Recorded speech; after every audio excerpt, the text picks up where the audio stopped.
I have in my glass tonight the all-conquering, probably the most ubiquitous, the whiskey, the 10-year-old single malt Scotch whiskey that comes to mind before all others. The neck of the Jones. When it comes to offering a whiskey recommendation to the masses, to friends, people that are new into whiskey, when it comes to offering something that's kind of the right price point, that nice balance between natural presentation and affordability. When it comes to recommending something that's accessible and available to nearly everyone as well, it's pretty hard to find something that's a better balance, a better recipe than this. And the price that it's at is just very, very difficult to ignore as well. So why is it then that I spend an inordinate amount of time, money, energy, effort, and whiskey excitement on stuff that is much more expensive than this and likely to be a wee bit younger too? I'm going to try and justify myself tonight. I hope you'll come along for the ride. I'm looking forward to it, and I'll see you in a second.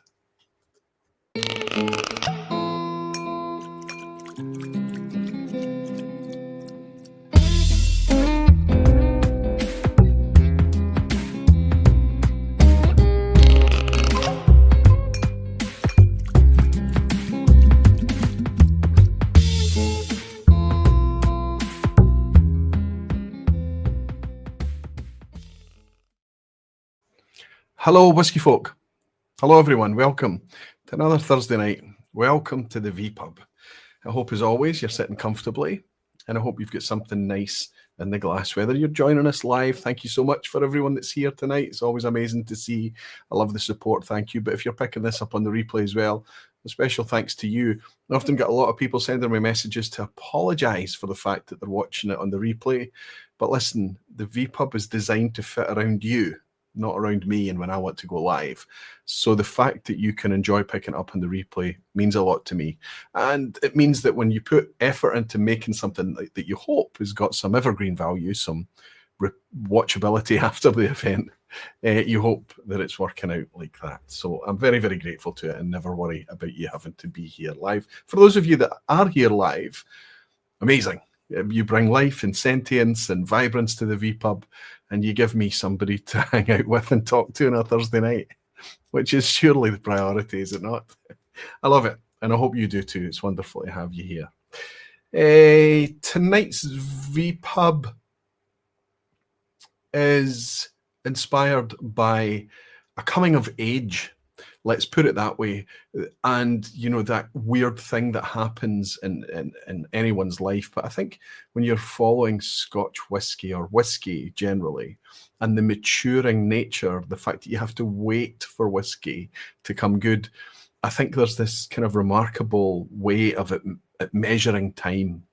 Certainly been like that for me over the last few years. And there was a time, and we'll talk about that after I've welcomed everyone in, where new whiskies just weren't on my radar. I was just into exploring any whiskey. I didn't really care. I didn't understand even the concept of new whiskies. But eventually, there's just more and more of them coming hard and fast and bringing more exciting things for the future. That future became the present. There became inaugurals and launches and new whiskies available right, left, and centre, to the point that it was tough to keep up. And it remains, honestly, tough to keep up for a lot of us. There are so many brands out there just now, even if I just focus on Scotch whiskey, right, that it's tough even for geeks and whiskey enthusiasts like me to keep a handle on things. However, some of them are now, can we still call them new distilleries if they're able to put out something that's got a double-digit age statement on it? That's what I want to talk about tonight. And while we talk about them coming of age, how is it that none of them, literally none of the new wave distilleries, have been able to hold a candle to the availability and affordability and accessibility of the legacy distilleries for what would seem to be like for like product if you were to compare them on a level playing field? I've got some answers, I've got some opinions, I've got some ideas, and I'm sure you have too, but that's the guts of tonight. I'll pull a wee screen just to show you the disparity, just how much the difference is. A wee slide to kick things off. But before I do all of that, we'll do what we always do of a Thursday evening in the vPub. There's no point in all of you guys being here if I don't get a chance to interact with you. And there's no point in you turning up live and waiting patiently if I don't get a chance to jump in and welcome some of you beautiful whiskey folk and dedicated barflies. Some nice support coming in nice and early. We've got Alison Logan and Andrew Dorr, who have both just signed up and supported me by joining Aquaviti Barflies. Andrew, I'd like to welcome you formally as well now that you're in the chat tonight. You're also supporting me on Patreon too. I love it, my friend. Thank you so much.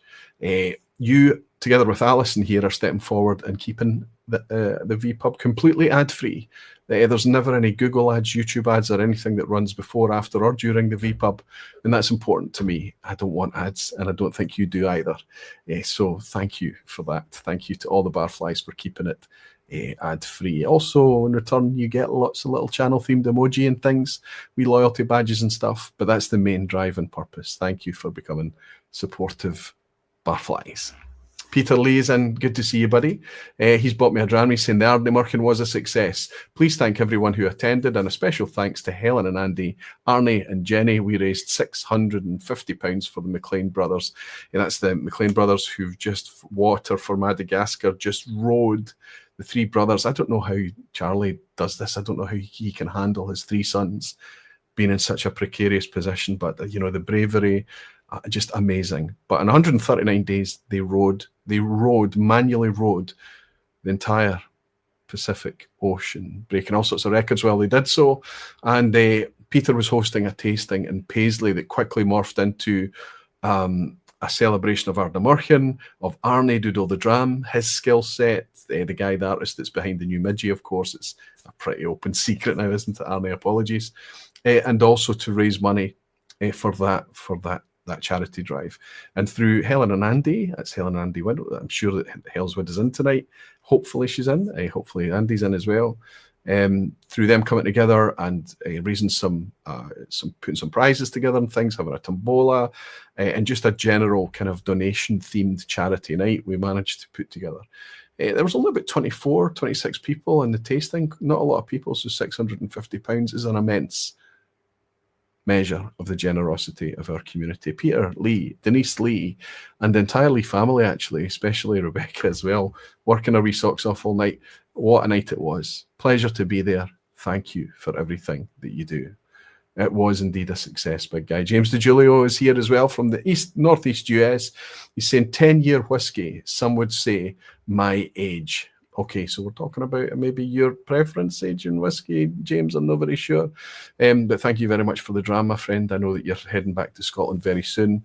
It seems you're here quite a lot, isn't it? And it's nice to see you when you're here. All the best to you and Gail, my friend. Cheers. Duder Court, my pal Mike has bought 5 Aquaviti gift memberships for another 5 random watchers, listeners, whatever out there. I'll end up with a gift membership from our pal Mike. Thank you very much, Mike, for generosity. And Rick Johnson celebrating being a barfly for 36 months. And saying cheers from San Francisco, Roy. 36 amazing months. Jeff Whiskey celebrating being a member for 18 months, saying cheers, Roy, and you wonderful whiskey folk. And he's added his own Jeff Whiskey emoji on the end of it. It's nice to see you, buddy. And it's nice to have that wee logo as part of the suite of barfly emoji as well. Pleasure. Rick, thank you so much, buddy. And thank you, Mike.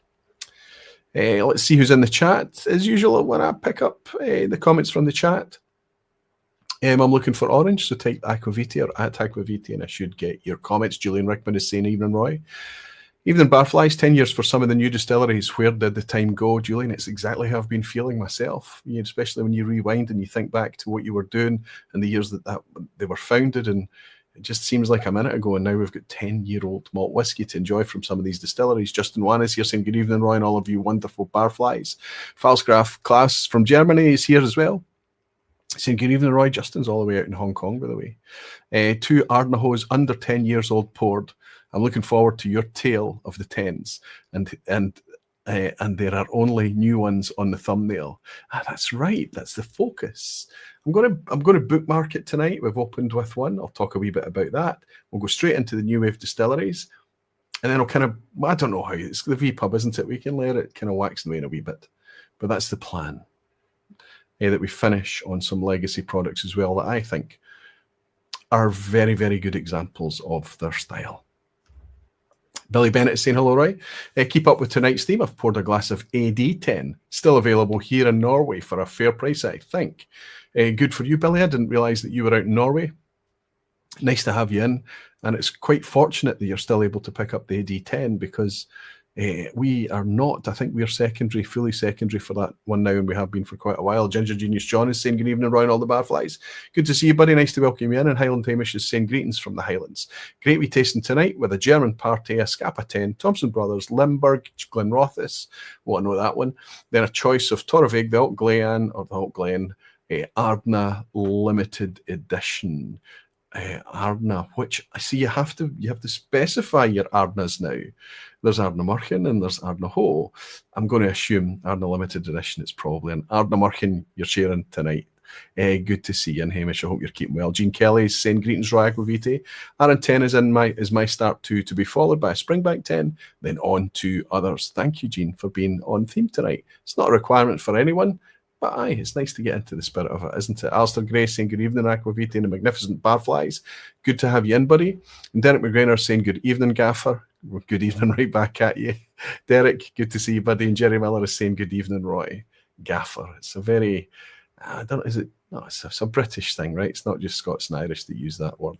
Jimmy Jazz is saying, is comparing a 10-year-old Wolfburn to a 10-year-old Clynelish unfair? So he's talking about an official release from Wolfburn, a 10-year-old Clynelish. I would say, yeah, that is a wee bit unfair for reasons and dynamics I think that we're going to come on to and speak about. Not just about the flavour and the profile there, but I think about the availability, the affordability, and the way that those two distilleries, despite both being Northern Highlands, despite the way that they're fairly close to each other geographically, the way that they're produced is completely different.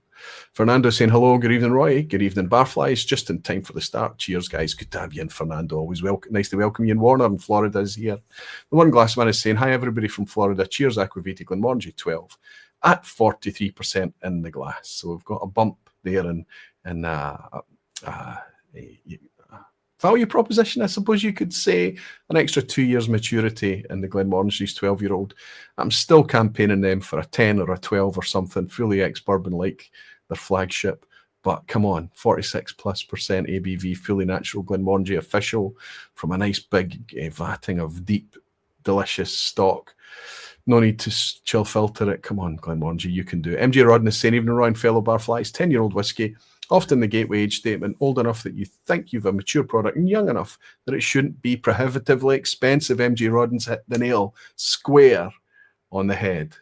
That's the theme. That's it wrapped up right. The job is done.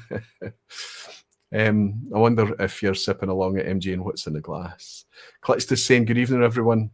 I've come down with a cold. Oh, days. Get well soon, buddy. So on my way to bed and wishing everyone a great vPub. I'll be watching on the replay and I'll be back next week. Well, I hope that you are back next week. I hope that it's quick and painless and you recover very, very soon, my friend. Thanks for saying hello. Pedro is saying good evening, barflies and Aquavite. Good to see you, Pedro. How are things out in Brazil? And Helen Williamson is here. Evening, Aquavite and everyone. Deanston Tequila Cask in the glass tonight. Not on theme for the vPub or Isla. That's okay, Helen. If you're on theme with your mood, that's all you ever need to be. Finally done celebrating being a member of Barflies for 21 months. Saying evening, Ron Barflies. Hope we are all well. I'm feeling great. Finally done. It's nice to welcome you in. My friend in the States somewhere, the semi-mysterious David Hong, has bought me a wee dram. He rarely comments, but he's bought me a generous dram, actually. Thank you very much, David Hong, for all your support and drams, my friend. Cheers. And Stephen Toth is celebrating being a barfly for 53 months. Hope Roy and all you barflies are doing well. All the better for welcoming you, Stephen. Good to have you in. I'll try my very best to keep up with the chat tonight. Mike is saying, so Circumstance Distillery sent me some cask samples. I think I'll be trying them tonight. Oh, that's very generous of Circumstance. Master Chief Sea Chest, that's Mark Hackla, I think. I think that's Mark. And he's saying Deanston 10. So he's on the right age statement tonight. It's not their flagship, by the way. That's another Deanston, but they do have 10-year-old releases out there. Good to have you, and Mark. I hope you're keeping well. Let's go back to when I started out, just as Gary Field celebrates being a barfly for 7 months and enjoying a D10 that I got at auction. Okay, Gary, so like a lot of us, you would have to go to auction to pick that up. Hopefully you're not paying too much for it. It wasn't this branding, if I'm going from vague memories, but I remember, and I think it was Oddbins in Glasgow. I'm just guessing now. I'm just remembering way back in the day where I would occasionally pop in here, there. And I remember being offered an Arran 10-year-old. And I remember specifically the discussion at the time about this being a new distillery and then them having a 10-year age statement. And I remember looking at it at the time. I think I also remember it looking a wee bit paler than this. It's fine. I had to learn that pale whiskey was delicious whiskey. You know, it was earlier in my journey, let's say. I mean, I'm maybe going back to maybe 2009, 2010, somewhere of that order. And I remember being offered this new distillery, thinking, why would I buy anything from a new distillery? Is that somebody that's just started making whiskey recently? Surely that can't be very good. You know, the naivety of it all, or just the oddball thoughts that you have. Obviously, it took me not very long after that to understand Arran and how good a whiskey they could potentially produce, and how they were putting kind of natural whiskies, fully natural, 46% ABV typically. They do have some that's under, of course, but generally speaking, the majority of their range, bar one these days, I think, it's all natural, 46%, unchill filtered natural colour, fantastic stuff. But I also remember the discussion a few years after that when the Good Spirits Company had arrived in Glasgow, and we were all standing around talking about how the 10-year, and specifically at that time the Arran 14-year, was about how they had really come of age and they were starting to make a really, really quite delicious product.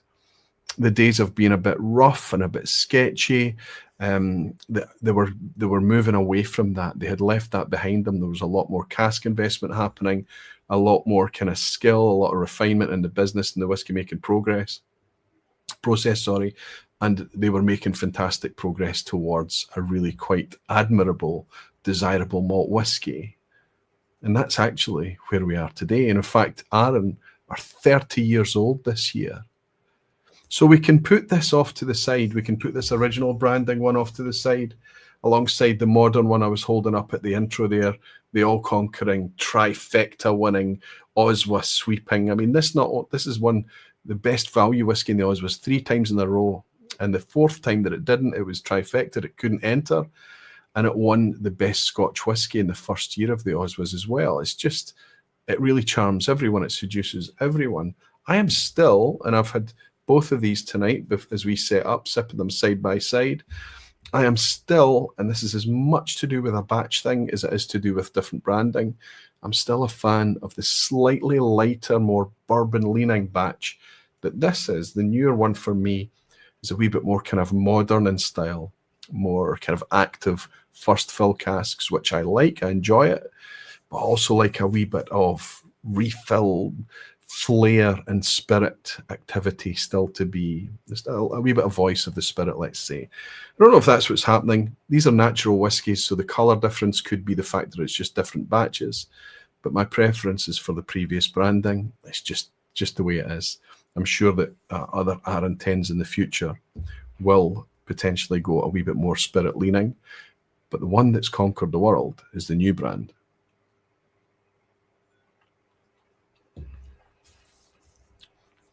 It's the easy answer to what should I buy, what should I gift, what am I? If it doesn't matter if it's somebody that's just getting along a little bit, somebody that's just in the door, wherever it is, or even somebody that's quite seasoned and looking for something that they've never tried an Arran 10 before, it's an easy thing to recommend. And you also know that you're not asking them to spend a lot of money. Well, the RRP is probably somewhere in the region of 45. I think in the UK, we rarely pay over 40, 42 for Arran 10. It's often available for less than 40.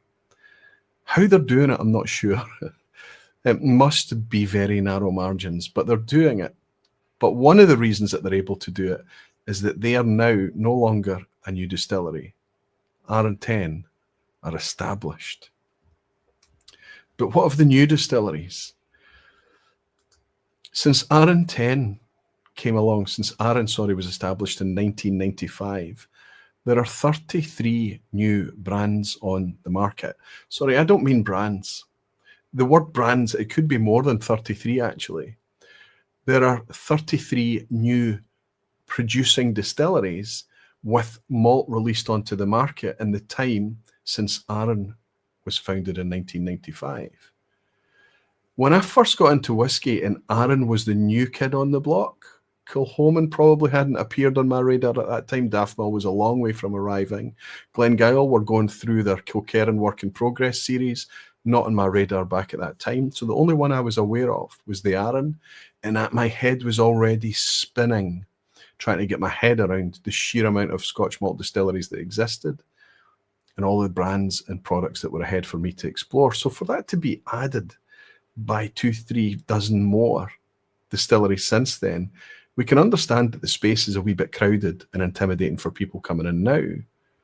To those people, I would say, take your time, slow down. There's no rush. Don't find out where all the good things are and just dive straight for that. Fast track to somebody else's tastes. Just take a beat. Whiskey helps you slow down a little bit. It'll all come in good time. And if you rush it, you'll look over your shoulder and wonder where the time's gone. I didn't mean to be on theme with that comment, but I think you understand what I mean. Bobby K's bought me a dram and said, raising a glass of Springbank 10 peated, a fantastic barfly, always welcoming. Oh, to Peathead, to Frank Peathead, of course. Peathead is one of the originals, one of the channel elders, as I probably rudely refer to some of the people in the chat, such as our Jimmy Legg or McAllen Fine and Rares or Jimmy Jazz, these types of guys. Fantastic. That was a very nice gesture of you, Bobby K. Thanks for the dram. Cheers. And to our pal Peathead too. Ginger Genius is saying Ardbeg 10, Arran 10, Springbank 10, perma shelves for most barflies, I'd imagine. John, I would have to say that if they weren't, you would have a hard time losing an argument with any of those. I think they are perma shelf worthy, and they will get mentioned throughout tonight. I can imagine that they will get mentioned throughout tonight. Apologies. All right, I'm going to bring up a wee slide here and let you see kind of the elephant in the room, just to kick everything off. You know, we can talk about and celebrate. The vPub could have been just a celebration tonight about, oh, look at these distilleries, they've turned 10 years old now. Oh, let's get this open. What does that taste like? Let's get that. And we could have just focused on that and we could have filled the session, no problem. But I like to just kind of ask the questions, kind of understand why things are so. I'll always caveat that I'm speaking from the side of an enthusiast, a customer, a punter. On this side of things, I'm not in the industry. I don't have a look behind the curtain anytime I like to see how the industry feels about all of these things. I'm just thinking about it from my side and the understanding that I have where I am today. But we need to talk about this. I'll pull up this slide just now just to kick things off. On the left-hand side of your screen just now, you see Legacy and 4 examples, just 4 examples, because the new wave whiskies I'm going to speak about tonight are listed on the right-hand side. If these were available next to you, you can see the prices that you'd have to pay for them, and you can see the difference between the Legacy 10-year-old products and the new wave 10-year-old products. So we start off with that Arran 10 that I've been speaking about, £45, often cheaper. Springbank 10, £55 when it's available. I appreciate that but it is starting to stick on shelves now. We have the reports that I'm getting back right, left and centre of people suddenly being able to pick up Springbank again, and that's affecting the secondary market, meaning that people aren't able to scalp as easily in a secondary market. If you're in a territory in the world where you're being scalped by your local retailer, just don't buy it and feed back to them that that's far too expensive. The distillery doesn't see that money. It's not fair. That's the supply chain and the retail that's buncing there. Anyway, in the UK, Springbank 10 is coming back to us. £155 is the retail. Glencairn 10, fantastic, beautiful, bright, vibrant, fruity whiskey, £44 typically, often a wee bit less. And Lechic 10, regularly on offer, but regularly the price is £45. If you were to buy those four, it's a wee 10-year-old, a selection of four, you'd have a brilliant spread of Highland whiskies. You'd have a Campbelltown in there, and you'd have a nice peaty Western Highland as well. £189, not bad. Now let's forget about profile. Let's just consider the new wave distilleries that are now today mature enough, not including Glengyle, of course, not including Daftmill or Kilchoman, although we might mention Kilchoman a wee bit later tonight.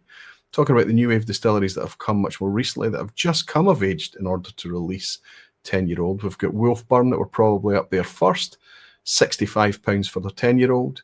Kingbarns 10, brand new, just out the wrapper, 65. Ardnamurchan 10 last year. This was launched, their £65 10-year-old limited edition release. And the Glasgow 10-year-old was £65 as well. I'll caveat that there should be an asterisk next to that Glasgow 10-year-old because, of course, we all know that was a single cask. More on that in a second. Again, £65 though, that's £260 for those four bottles versus 189. It's £71 of a difference, which would buy you another bottle of any one of those on either list. It's quite a difference. So I want to ask, why? Why is such a thing the case? I need to get something else in the glass, I think, and start getting some things uncorked. Gene Kelly saying, could it be that the newer distilleries had higher upfront capital costs than legacy makers? It seems logical. It does, Gene, doesn't it just seem to make sense and be logical? But if you walk into a store, if you're browsing online, and if you see, for example, an Arran 10 alongside a Wolfburn 10, and you see the Arran 10 at 42 and the Wolfburn 10 at 65, that's a difficult thing to process. Greg's Whiskey Guide is saying all these references are more expensive here, Roy.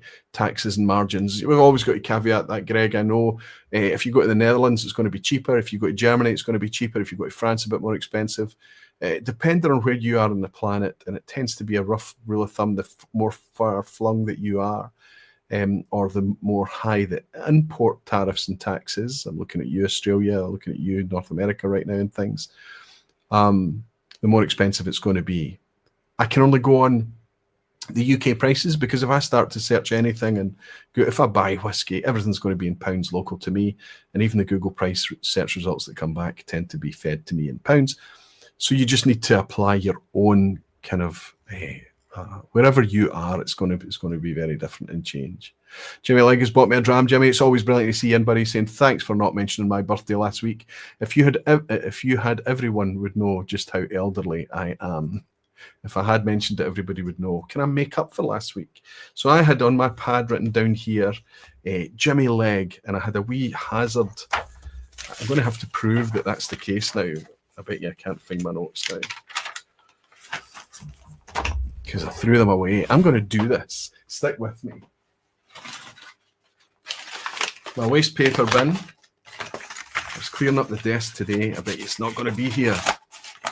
My Diageo notes from last week. Look at this. And amongst all of these notes, this is how guilty I feel about this, Mr. Legg. I feel terrible. It was Menno's birthday was mentioned last week. And I said, oh, that reminds me. Don't forget. Come on, focus. Come on. Don't forget Jimmy's birthday, okay? Right across here, right? And I finished the vPub, and we know the story. One of the channel elders, the guy that's been around for the longest time, his humour, his wit, his larger than life, the way he's able to come across his personality just through, limited character comments. He's been over twice. We've had 2 leg fests to celebrate the guy who would never be able to travel to Scotland, he once said, and he's been over twice. We missed his birthday. I missed his birthday last week. So can we make up for it? Can we just fill the chat full of wee hearts the barfly hearts if you're a barfly and you've got access to that emoji. I'll do the same. I'll start things going here and raise a wee glass to maybe relieve my guilt a little bit, right, for Jimmy Legg, and just to say many happy returns, big guy. I know you would have had a nice time whether we said happy birthday or not, but hopefully we're not sharing what age you are. We're just hoping that you have a good birthday week. Cheers, bud.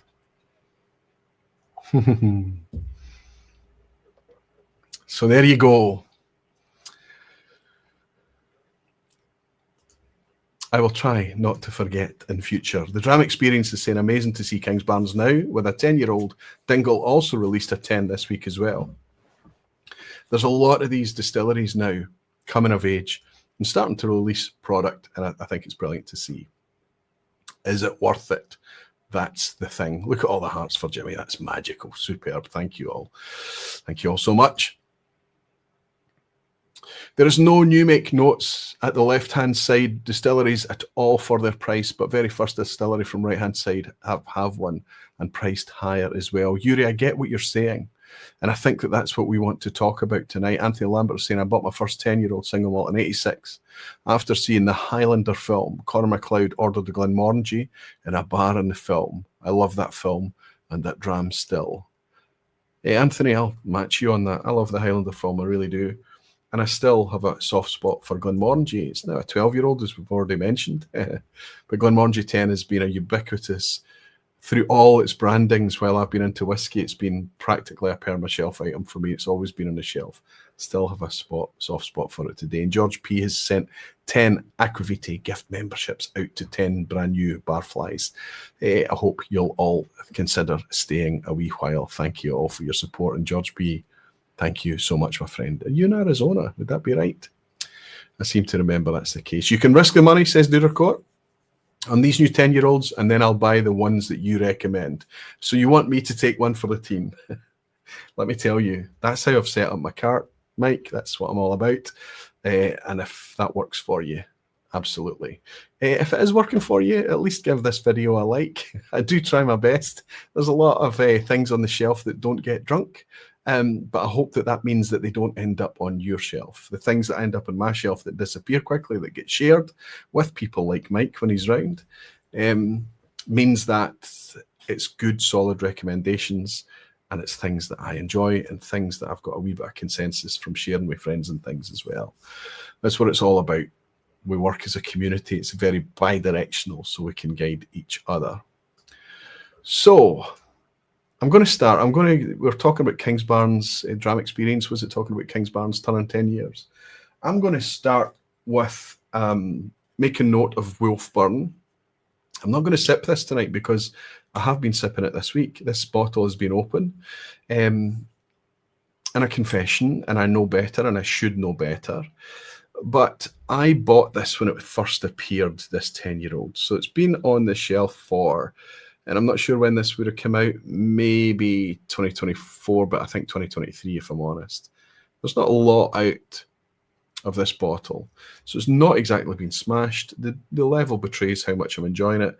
46% ABV, 10-year age statement, natural colour. We know it's non-chill filtered. He says that on the front label as well. It's well presented, everything that you're asking. They've got out the recipe perfect, and it fell flat for me. I just didn't take to it. I didn't love it.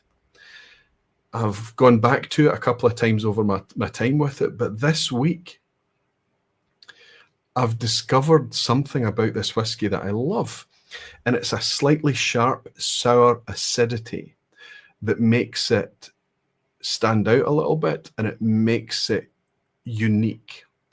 And I found it to be quite Moorish. And on Sunday or Monday of this week, when I had started to set up this vPub, I was pouring this and enjoying it. So I've now rediscovered something, whether it was because I've moved on a wee bit, my tastes have changed, whether it's because the whiskey's settled, opened up a little bit, maybe just with a bit of evaporation in the bottle, just a bit of time, suddenly I'm enjoying this. This is an interesting whiskey, an interesting 10-year-old. And I think that a lot of people have struggled to get their hands, or to get a handle on would be a better way of putting it, Wolfburn, because for a long time, there was just so many. It was tough to to focus in on an anchor, on a core range release. You know, look at the way that Ardnamurchan have done things. There's billions of Ardnamurchans out there, but we know that that AD is their hard point. That's their anchor, and we can always connect with that and then explore from the core range. I think Wolfburn are maybe getting there now. This 10-year-old is not something that's here today and gone tomorrow. This has become a bit of a staple, and this branding has become familiar. So suddenly I'm reminded, and it's happened before, it's happened with the cask strength releases, one or two other special limited editions and things, that I'm mindful that I'm not connecting enough with Wolfburn. So let's mention that. Let's just talk about, I can't talk about all the whiskies all of the time. I am going to talk about the whiskies that hit me and impact me, and sometimes there are these kind of slow burners. We all have them on our shelves, and we rediscover them a little bit later. If that Wolfburn had not done that to me this week, I'd be standing up and saying I've just never connected with this. Just didn't go on with it. But that's happened, and it's a nice thing to have happened. It was almost in the infinity cask. And now, no, I'm precious about it and I want to keep it. But the one that we're going to start with and get uncorking tonight is the one that was mentioned a wee bit earlier by, I need to go back and see who it was that mentioned Kingbarns. I feel like it was the Dram Experience. It was. Amazing to see Kingbarns now with a 10-year-old. Dingle also released a 10-year-old this week, that's right. Eric Cunliffe has bought me a dram. Thank you, Eric. He's saying, loving the Springbank. Long live the vPub. Oh, sorry, long live Springbank, long live the vPub, and long live Jimmy Leg. Superstar, Eric. That's nice words for your fellow Canadian as well, buddy. How you keeping? Hope Rennie's well too, buddy. Justin Wan has bought me a dram, very generous dram as well. From Hong Kong, he's saying, Jimmy Leg, can you open a Patreon page so we don't have to go through Roy? Happy belated birthday to you, legend. Aquaviti. This dram is for Jimmy. I'll find a way to get that dram into Jimmy. Don't you worry, Justin. Don't you worry, Eric. Cheers, everyone. It's nice when it's someone else's birthday, right? And I'm getting drams bought. So yes, the timing for this week vPub took care of itself, really. You know, in 2025, we had the Glasgow, my local distillery, reaching 10 years, and it's released a couple of 10-year-old expressions. We'll get to that in a bit. I hate these cellophane wrappers at times. We also had Kingbarns releasing a 10-year-old.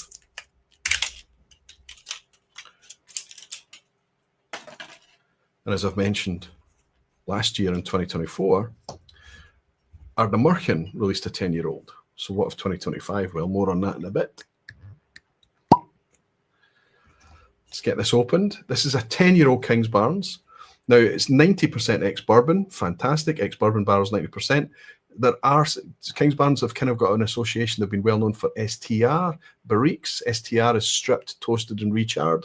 So it's a rejuvenation style of cask where they take a barrique, they strip it, then they retoast it, and then they char on top of the retoasting. And it's supposed to reactivate the wood and bring, just give access to all of those, the sugars and all the things that lie inside that wood. But also the char actually works as a bit of a filter to take a lot of the impurities out of the whiskey. I didn't mean to go into that. They've only used 10% of the makeup as STR in this batch, and I think that might be a good thing. I don't mind STR. I like the kind of wood spice note. I like the kind of cedar wood, the freshly sawn kind of pencil case type notes that you can get. I like a lot of the spice notes that you can get from STR. I don't find it too off-putting, but it's like any wood type. If it's overdone, it can be off-putting. And STR can be one of those things, and it hangs around on the palate a little bit, and it can just be a little bit too much or a little bit off-putting. The distilleries that I associate with STR would be Kingbarns, would be places like White Peak down in Derbyshire. But for me, they're all both distilleries that have multiple examples on the shelf, and I enjoy them all. Some of the earlier Kingbarns were very spirit forward, but guess what? They were also very, very young. We're sitting here today in 2025 where Kingbarns are sharing a 10-year-old. It's a 10-year age statement up there and a 10-year age statement down the bottom as well. My first nose, my first sip, I've not been near this whiskey.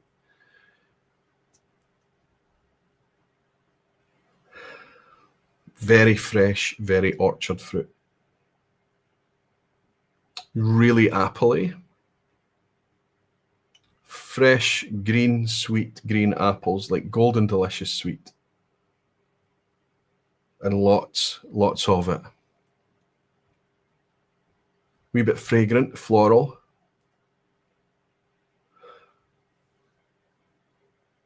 Floral kind of white flowers, fresh white flowers. Vanilla.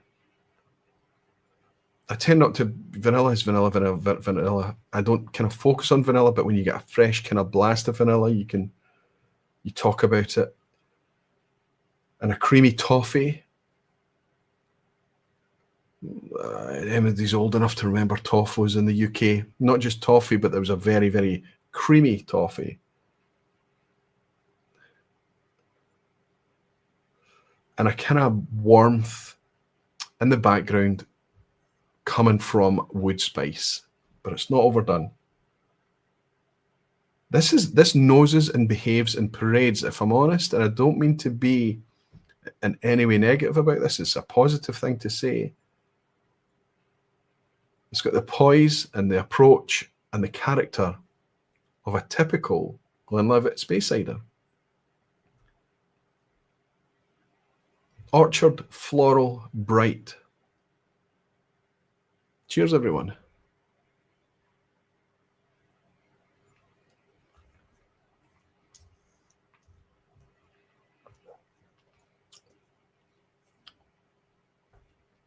Wow. Very easy, very soft, sweet, not sickly, a nice little pepper spice there coming in at the development, at the end of the development. Nice white pepper, but the arrival, soft, lightly effervescent, sweet, approachable, and easy. All of the things that you would get from the Glenfiddichs, the Glenlivets, the Glenfarclas 10, those types of things, all of those, but amplified and fuller, much more rounded. You wouldn't say this was a thick, viscous whiskey, but there's a nice texture to it. There's a nice texture on the arrival.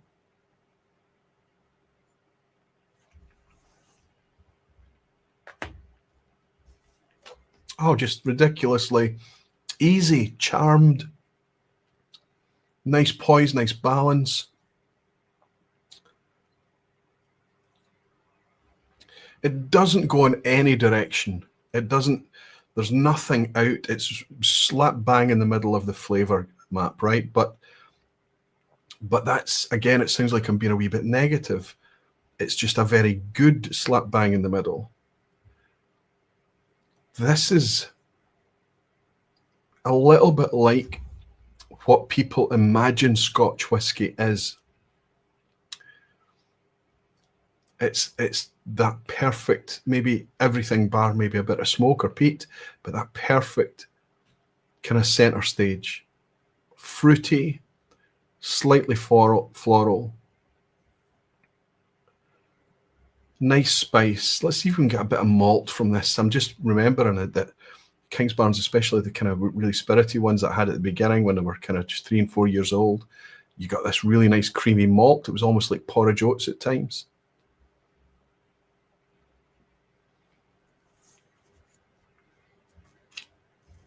No, it's there, but it's no more prominent. I suspect a lot of the bourbon barrels here would be first fill bourbon as well.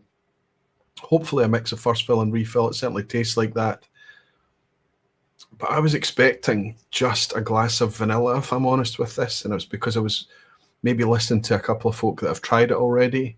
But this is better to me than that.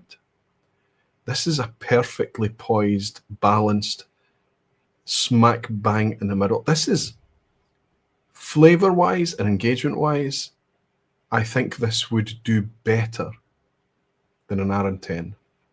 And that's saying something. Let's have a wee sip of the Arran 10.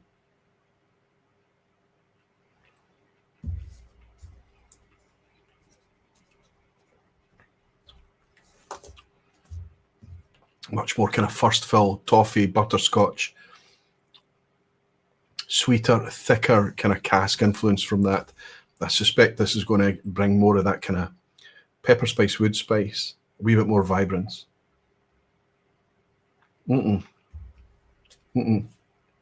Apple juice.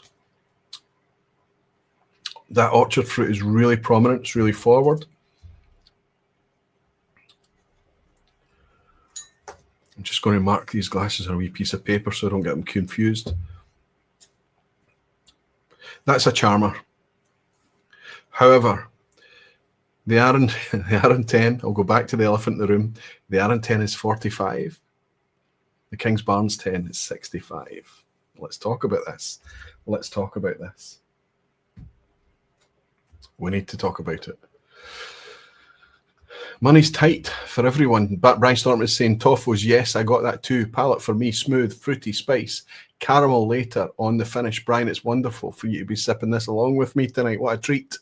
Dave Barnes is saying Kingbarns 10 on offer, £61 at Master of Malt. So yeah, of course, the prices I'm talking about tonight, you know, depending on where you end up, Master of Malt, Whisky Exchange, Royal Mill Whiskies, or whatever online retailer, your local specialists, you might find the prices bobbing up and down, and you might pick up a few pounds off it, but I'm just going on what I believe the RRP to be. Greg and Francis saying, how would you compare the new Kingbarns 10s to the Ducat? For instance, or even first impressions? Because me, I prefer the Dream to Dram to the Ducat. You're the same as me, Greg. There was a kind of, and I think it's got a lot to do with cask influence. The more modern whiskey, and especially the more years that they spend in cask, the overuse, potential overuse, let's say, of first fill bourbon, super fresh bourbon casks at 10 and 12 years old, I think things start to get a little bit overcooked, a little bit quick. And there's a lot of kind of chatter out there about dematuration, about when it gets to that point where it's the first fill or the fresh bourbon casks have done their thing, get them out, get them into refill casks and slow things down a little bit before we start to overcooking things. So I get that and I understand why that is. I think I preferred the Dream to Dram because it was that cleaner, more pure, maltier side. But I know from my experience that if I was sitting in a mixed company and, you know, old hands into whiskey and kind of new people, just new into whiskey curious, let's say, and then people that just trying maybe for the first time ever, you would have that mixed group. I think you would tend to find that people would enjoy the Ducat a wee bit more. I think the more kind of spirit-driven Dream to Dram, that creamier aspect for me, made me prefer the Dream to Dram as well, to the point that my Dream to Dram is there's not much left in the bottle now. That won't be easy to replace unless I go to secondary. Ducat's now replaced that, but we've now got a 10-year-old available. And I think that providing that they don't continue to let all of these whiskies mature into being just oak-driven monsters eventually, I think if we do see good judicious use of refill casks as well as all these active casks, I think that they do quite well to remember how good their whiskey was when it was showcasing the spirit forward. Fernando's saying Kingbarns have that creaminess sensation. Reminds me a bit of the oatmeal. Really enjoy it, Fernando. That's exactly what I'm talking about. I know I said malt and I was specifically speaking about barley, but also when you get that kind of creamy porridge thing, it's obviously coming from the grain. Sometimes you get a kind of Ovaltine note or a Horlicks note. There's all these brand of malty products, right? But that's what I'm talking about. Falsgraf is saying, and then a creamy feeling. It's always amazing. One of the aspects that excites me most in whiskies, and yes, Kingbarns do that perfectly. Isn't it nice when you talk about this and you get consensus? Because there's a lot of suspicion around whiskey, and something we all need to be aware of it. that you can just find yourself nodding in agreement or whatever. But when you're sitting on your own in isolation and you get something, and then you end up in company and that you hear the same things, it's not smoke and mirrors. What you're trying to do is use language as best you can to describe the sensations that you're feeling and tasting. Mike is saying, are you going to do the maths? It's around 33%, but is it around 33% better than the Arran? See, that's the hard sell, isn't it? Doodle the Drama is saying, I love the idea of new distilleries celebrating age milestones with bourbon or better, yet refill releases. And there's a quandary, and we're going to get to Arnie, to party in the whiskey's birthday, so to speak. And Jimmy Legg is saying, his actual person is absolutely horrific. I love it way more than his aquavitae. I think I love the idea. Okay, I think maybe Jimmy is chatting about some sides of my personality that aren't expressed on the vPub that he might have experienced and things, which is fine. Graham Young's here; he's experienced me in real life too. Cheers, round barflies.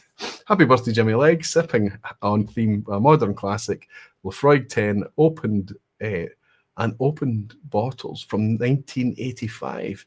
40 years opened and still fresh and peaty. I suspect that's because the cork's been good and it's been in there sealed. So even that, whatever top room is, that empty space in that bottle, it's static and it's not constantly being mixed and recycled and things. So it's been able to stay pretty fresh, just like a cask of whiskey with only a few litres left in it would still manage to stay like whiskey with a lot of headspace in it. Right, Graham? Nice to see you, buddy, and thank you very much for your dram. So yes, it's nice to see these whiskies becoming 10 years old. We hope that we don't just see more and more and more and more oak influence, especially with a distillery like Kingbarns that has let us experience that kind of creamy purity in their whiskey when it was very spirit-driven in the early days. That would be nice, but it's still 65 quid, and as Mike asked, is it 33% better than the Arran? Well, subjectively, yes. Subjectively, no. Objectively, it doesn't matter. It doesn't matter. Here's the crazy thing. If I stood in front of you and said, this Arran 10, it cannot be touched on value. It simply cannot be touched on value. It's the best bang for buck, just nothing else can touch it. Would that make you only ever buy Arran 10 and put bottle after bottle after bottle of Arran 10 on the shelf? It's not why we are here. One of the most amazing things about all these new distilleries appearing was that ability to interact with new flavors, new things, new takes on whiskey. And it doesn't change. The excitement doesn't change as these distilleries evolve and mature and become older. And the fact that they can put out a 10-year-old age statement, we kind of notice £65 is quite a bit more expensive. And I'm speaking specifically about us, the whiskey geeks, the whiskey botherers, the whiskey explorers, right? We're just going to go out and pay it. But here's why I think we should.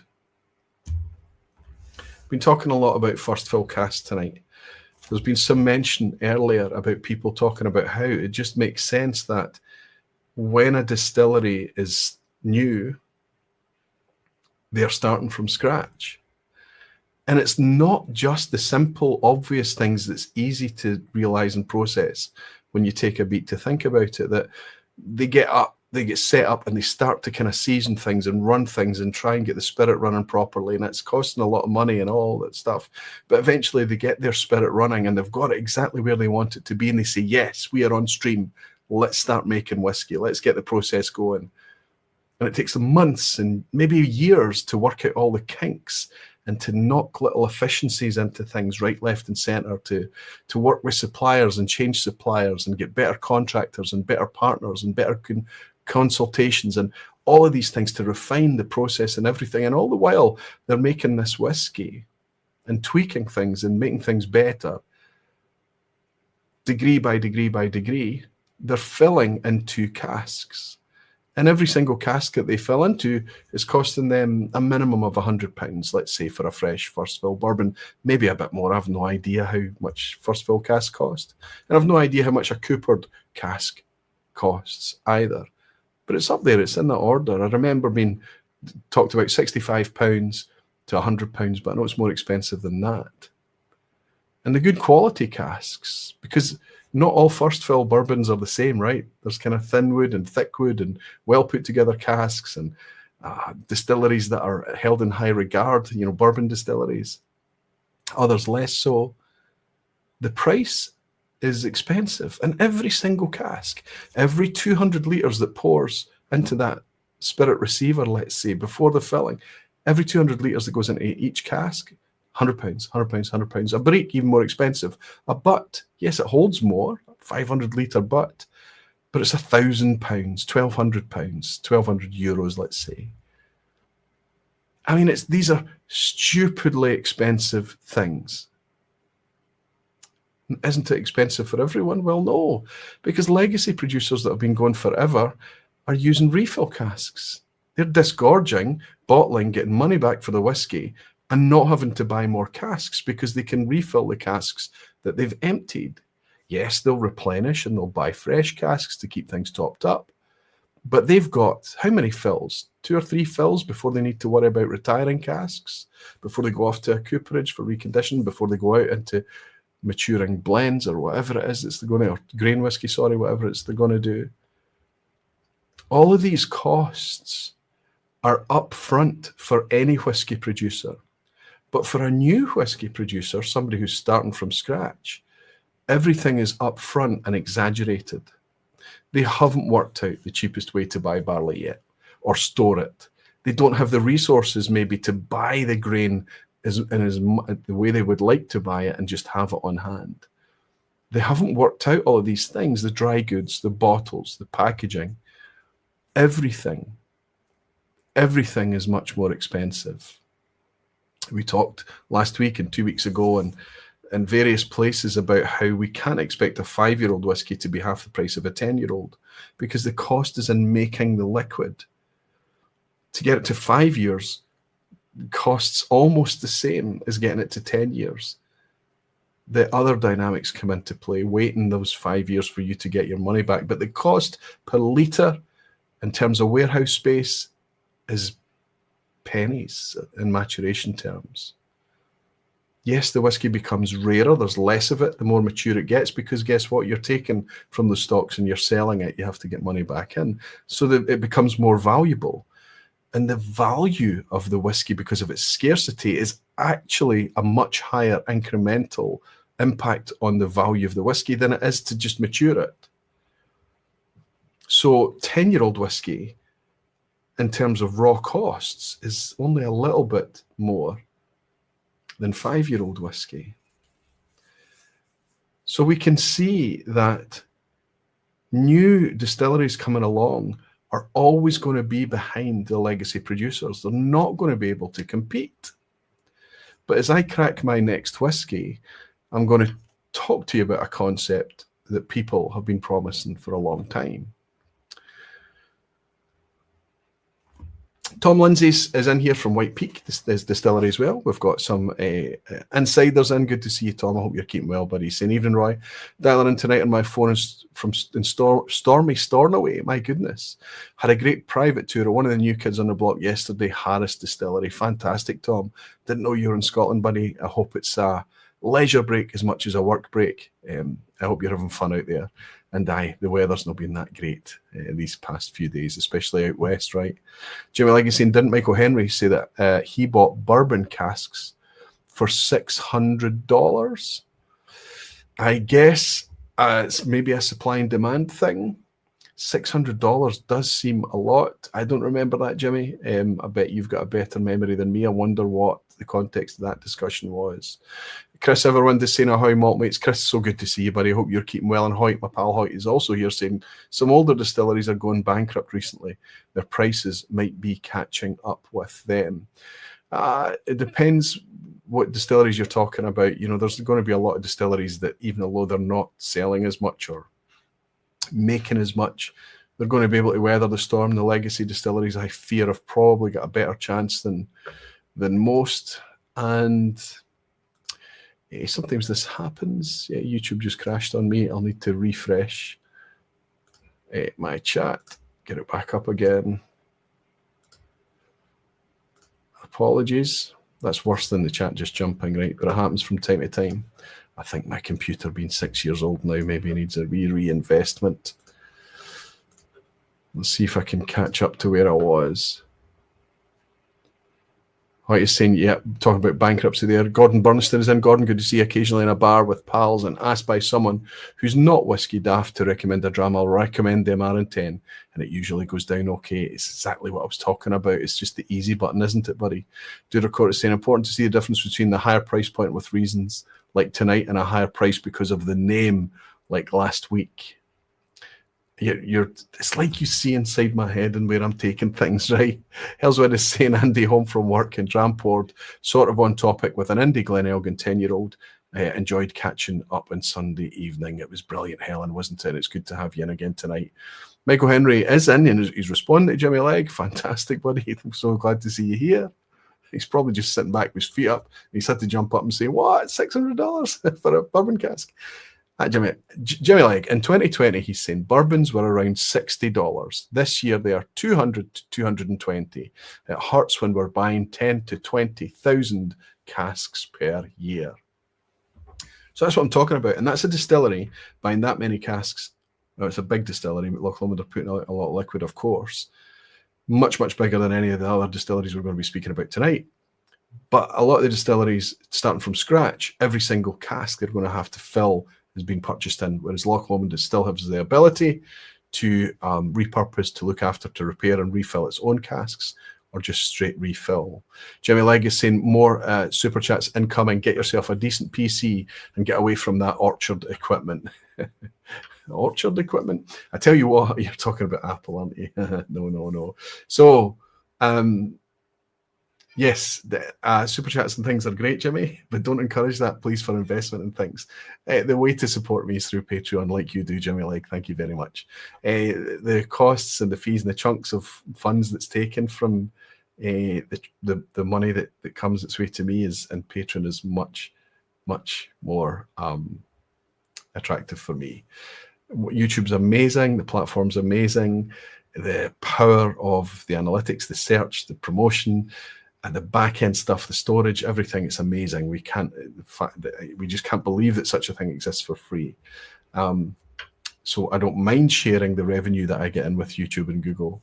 However, if you want to support me for things like that, Patreon is the way to go. Drew from Arizona is saying, Reason of Drama, that special Springbank Jimmy Legg created and gave to me when you all visited Edinburgh along with Lynn and Angie. That Springbank has just become Magic Aquavitae, and it wasn't even 10 years. Listen, I'll raise a wee glass to that, Drew. I'm glad that you're still able to sit and enjoy that and think of that. Really, really nice day. And consider that it was something that Jimmy Legg made, right? Cheers. You won't let me give you more on Patreon. Jimmy, you can go with anything you want on Patreon. Here we go. This is Ardnamurchan. This is Ardnamurchan's 10-year-old. 2024 release, last year's release. Listen, I've had a bottle of this on the go for a while. It's been rinsed. I don't know where it is. It must have been enjoyed because I went looking for it thinking I could just drink from the open bottle. But because of the wonderful community that exists in whiskey, I was able to pick up a second bottle of Ardnamurchan 10-year-old, knowing that I would find a good use for it. You would have to go to secondary for this just now, but there was enough of this out there, despite it being a limited edition, that hopefully, and I haven't checked, the prices aren't ridiculous for it, right? I was thinking of keeping this as a souvenir, but I'm not really in that mood right now. I'd much rather get whiskey open and enjoyed. Ardnamurchan's 10-year-old. This was all unpeated liquid. I don't know if there was much peated liquid made in 2014 when Ardnamurchan first opened. I think it was all unpeated, actually. And it all came from ex-bourbon casks, but there was a wee bit of Paul Lanois in here as well, a wee bit of wine cask in the mix here too. So we all really, really enjoyed celebrating Ardnamurchan turning 10 last year. And we were fairly convinced that they weren't committed to moving to a 10-year-old as a core range. We were told this was going to be a limited release. Well, I've got some rumours to share with you. And it wasn't something that came of the event. It was Jenny Carlson that hosted the event on a Sunday night. So these are not rumours from Jenny. These are back-end rumours. But the Ardnamurchan are bringing another 10-year-old out next month, supposedly. If there's anybody that's got access to these places where you get the label submissions and things like that, hopefully it's a global release, so the labels would have been submitted to places like the TTB and things, I'm not sure. But this came out at £65. Sold out very, very quickly. It hung about long enough for people to get a hold of it. It wasn't desperate. There wasn't a scrum for it. It was a fairly decent outturn, a big outturn. And I loved it. It took me a wee while to get my head around it. It was quite soft. It was from stocks when Ardnamurchan are first just starting to get into the rhythm of whiskey making, you could argue. But for me, it just became a delight. And I would say maybe you would have to go down the single cask route to get, from a spirit perspective, closer to that raw Ardnamurchan style. Let's see if we can get that in the glass tonight. I just love how Ardnamurchan's got that kind of weird, so it's got this cool freshness about it, like an almost outdoor kind of breeze thing, but there's often like an earthy farminess too, almost like so more warmer tones on the nose. But it's such an outdoors thing. The weird, we all talk about coastal. Look, because we know we've got our nose in a glass of Ardnamurchan, we're looking for coastal. We're looking for salty. I'm looking for that outdoors thing. But it's just that lovely kind of minerality, the stony pebble beach, the salt. There is a grassiness to this, but it's a dry grass. And a kind of, the outdoor it's a autumnal.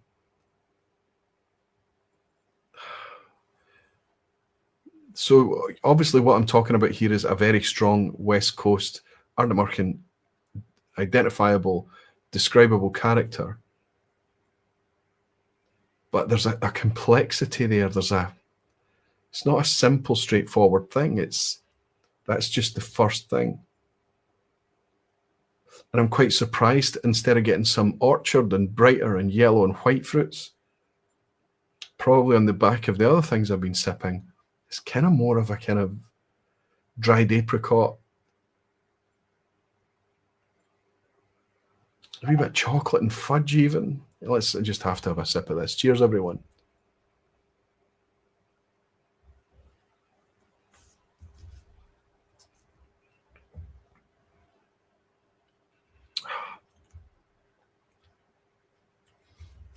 Table of mixed people, mixed company.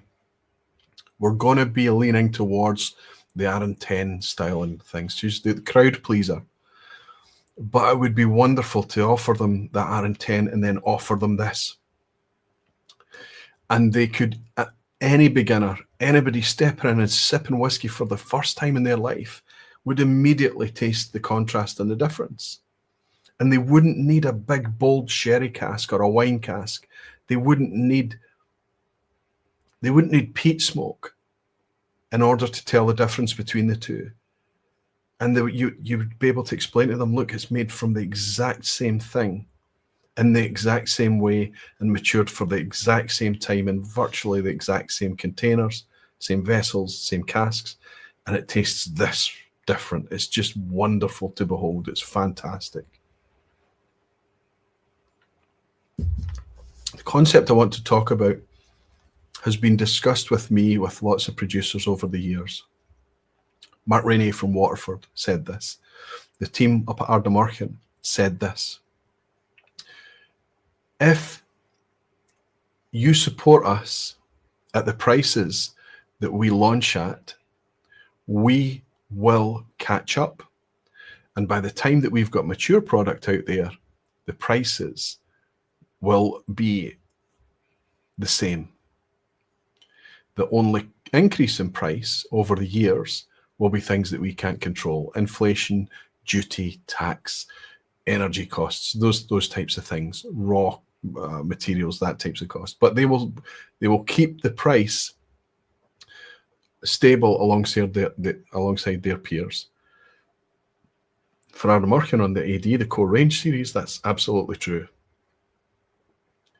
As the years tick by, we see that the prices for the mature stuff remains expensive because they can't catch up. It's taken, the best example I can use, put Ardnamurchan in the middle, put Kilchoman on one side and Arran on the other side. Arran are now at it for 30 years, and they are at a point where they've got 30 years of experience of whiskey making, 30 years of stocks, 30 years of product development in order to get a product like Arran 10 out there and available on the marketplace. Kilchoman have never been able to get anywhere near that. They've never been able to do it. They've been a success, but in a very different way. They've always had to sell more stock than they would ideally have liked to, just to keep going, just to stay alive. So Kilchoman age statements are a very, very rare thing. You would argue single cask, very limited edition, a scarce thing indeed. Ardnamurchan are a bigger distillery, but we are still trying to judge them on 10 years old when they've only been doing it for 10 years. The whiskey from 2024 is tiny, tiny, tiny parcels of stock. 2015, it's going to be a bit more, but if they bring out a 10-year-old this year, it has to be a limited edition. Arran would be able to go in and say, oh, 10-year-old stock's a wee bit light this year, but you know, the years before that, we've got a bit more of that. We could add in a wee bit of 12-year-old stock, and that'll kind of lift the product. Yeah, let's do that. And bigger distilleries are doing that regularly. But the Kilchomans of this world, the Ardnamurchans of this world, they've got nothing. And when they bring out a 10-year-old with a limited edition on it, it is absolutely limited because they just simply don't have the depth of stock. And it's going to take them another decade to catch up. Now, in another 8, 10 years' time, 12 years' time, I admit it's going to be very, very difficult for me to sit with an Ardnamurchan, certainly a Kilchoman, and compare it like for like to a similarly sized distillery who's putting something out there at a better price. They would have to get to the point where they are charging for the brand, which is dangerous, or they are simply charging that because they're never catching up. They've only got limited stocks. They can only do small batch outturns. They can only do tiny amounts. They can never find the efficiencies. They can never find the economies of scale, and they can never hit their stride. So while we are celebrating these wonderful milestones of all of these distilleries hitting 10 years old, we're going to need to be patient until they've not only hit 10 years old, but they're able to put out a 10-year-old that is a ubiquitous, high volume, efficient, well-oiled machine core range product. That takes product development, that takes years of stockpiling, it takes years of refinement, and it takes a long time before we reached 2019 for Arran. So they'd been going for 24 years before they got that recipe right with that Arran 10, and they've been able to maintain it since. That was when the rebrand happened to the new Arran 10. These things right now, all of the things I'm sharing with you, Kingbarns, this Ardnamurchan, and the other two I'm going to share with you tonight from new distilleries, Wolfburn included, these are still novelty products. The fact that they're available to us is wonderful, and I'm excited about it. But we're going to have to face the fact that, and I'm just as bad as anyone else, I've been complaining about the prices being a bit high. I remember complaining about Wolfburn being 60, 65 pounds. Feeling it's a bit salty. They should have got the price down. We've been promised that they would keep the prices the same. But we're not understanding the pressures that's on them as this tiny, small business. And it remains a very, very small scale. Arguably, some, depending on how you measure a small batch, very, very difficult to get to the economies of scale in order to do the wonderful thing that Arran's been able to pull off with their 10-year-old. I'm going to pour a wee bit more of this in the glass because it's absolutely charming. It's lovely. Anyway, there's a rumour going about that we're not going to have to wait until the next limited edition release from Ardnamurchan, and I'm here for it. I'm here for pretty much anything that comes out of this West Coast distillery. Cheers.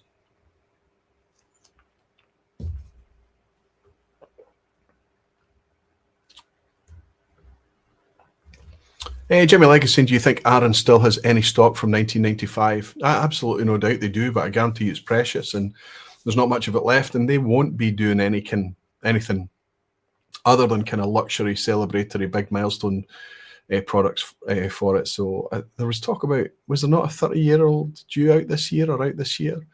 I know I'm not going to be able to participate in it, but they will have something, surely. Pedro's saying another tasting starting soon here. I'll catch that on replay next week. Barflies and Aquaviti, always great to share the moments with you all. Over in Brazil as well, Pedro, what are you? 7 hours behind us or something like that. Enjoy your tasting, buddy, and I'll see you. Be happy to welcome you back here next week. Greg in Paris is saying, note that this is also a problem of French distilleries, mind you. It's only this year that second big players can now bring an age statement of 18 years old. That's Armoric, of course, and core range, but still very limited. New bottlings, absolutely, Greg. It's we see these milestones and we think, oh, they've arrived. You know, Arran, Glencairn and things, all these, the kind of 40 quid price point for a 10-year-old. We're looking at it going, well, why can't everybody do that? Well, they've arrived, they've hit the milestone, but the business is not running like that yet. Not even close. I've got another one to uncork tonight, and this one's much closer to home for me, and it's kind of much more of a personal story because I don't sign up for clubs and loyalty schemes unless I have to, typically. I tend to stay away from that, and I don't know why. It's just funny like that. But for Glasgow Distillery, I signed up way back in the early days, 2017, 2018. I don't remember what it was. And I was offered the inaugural. I could purchase the inaugural. It was I think it was £110 going from memory for the first ever Glasgow malt whiskey to appear. And sure enough, I was one of the lucky ones. I felt lucky at the time that was able to get a bottle of the inaugural.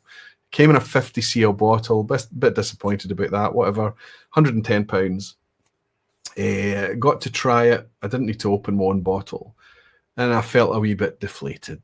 I think a lot of people did, because what we had from Glasgow Distillery back then was £110 for something that everybody was excited about, and I don't think it lived up to maybe our own internal hype. Maybe we were just expecting a little bit too much, but we had been sold to back then. Anyway, fast forward to today. At Glasgow, my local distillery was put on the naughty step for a good couple of years. You might remember there was one of the very first distilleries I featured in the Ignored series, going back to 2020, I would guess, maybe 2021. But I started to look at Glasgow again when they started to have a wee bit of maturity about them, have a core range that we could connect with, prices that we could see were being reasonable, ethical, value forward prices, making the policy changes, which was a master stroke of moving from 50 cl to 70 cl, and somehow managing to keep the price the same. Fantastic. And then just bringing us everything that we want, all revolving around that locked core range. The original is the kind of center point. Then they've got the triple distilled, that really light, fruity, kind of almost confectionery forward, spirit forward, triple distilled. And then off to the side was their peated, and the core range is a peated PX as well. Talk about a crowd pleaser. If you've got somebody that likes smoky whiskey, give them that Glasgow PX peated. It's a barnstormer of a crowd pleaser. It's amazing. Even people that maybe don't think they like smoky whiskey yet, it's a charmer. Anyway, they've got that core range, and then on the back of that core range, around about 50 to 55 pounds, they bring out all these kind of small batch releases, just kind of being really playful with their whiskey, sharing it with the communities to see what works, getting a handle on that kind of feedback loop to see how their spirit is doing in different casks, wine casks, ex-Islay casks, sherry casks, whatever it is. The big thing is the price, cask strength, small batch whiskies, £59. How is this possible? How are these prices possible? Then they drop the price of their core range down from 50, 55 down to £45 for the original. They're demonstrating the milestones in different ways. We have reached these points, Glasgow are saying. We've started to reach these economies of scale now. We can achieve these things. What Glasgow have achieved is nothing short of amazing. Here's their 10-year-old product. Came out earlier this year. Now, I went online while I had a hospital appointment, constantly refreshing the feed, the feed in order for me to get a bottle of this. It was not this was not my bottle. I got my bottle, opened it, and I took it to Germany, and I left it there with my friend Stefan Novak. I don't know if Stefan's in tonight. But by the time that we got it down to about here, we were in love with it. The reason I've got a second bottle is my wife knew I was in a hospital appointment on the day this was getting launched. She signed up to Glasgow and she bought me a bottle as well because she's a superstar. This is her bottle. But this was a single cask whiskey. This was the first ever 10-year-old released, fully ex-bourbon. Loved it. Loved it. Got me so excited for Glasgow and ex-bourbon. Just that stripped back, unpeated, raw Glasgow spirit. Not from a wine cask or some sherry cask or some super active. It was just perfect. This is what our spirit tastes like, and I loved it.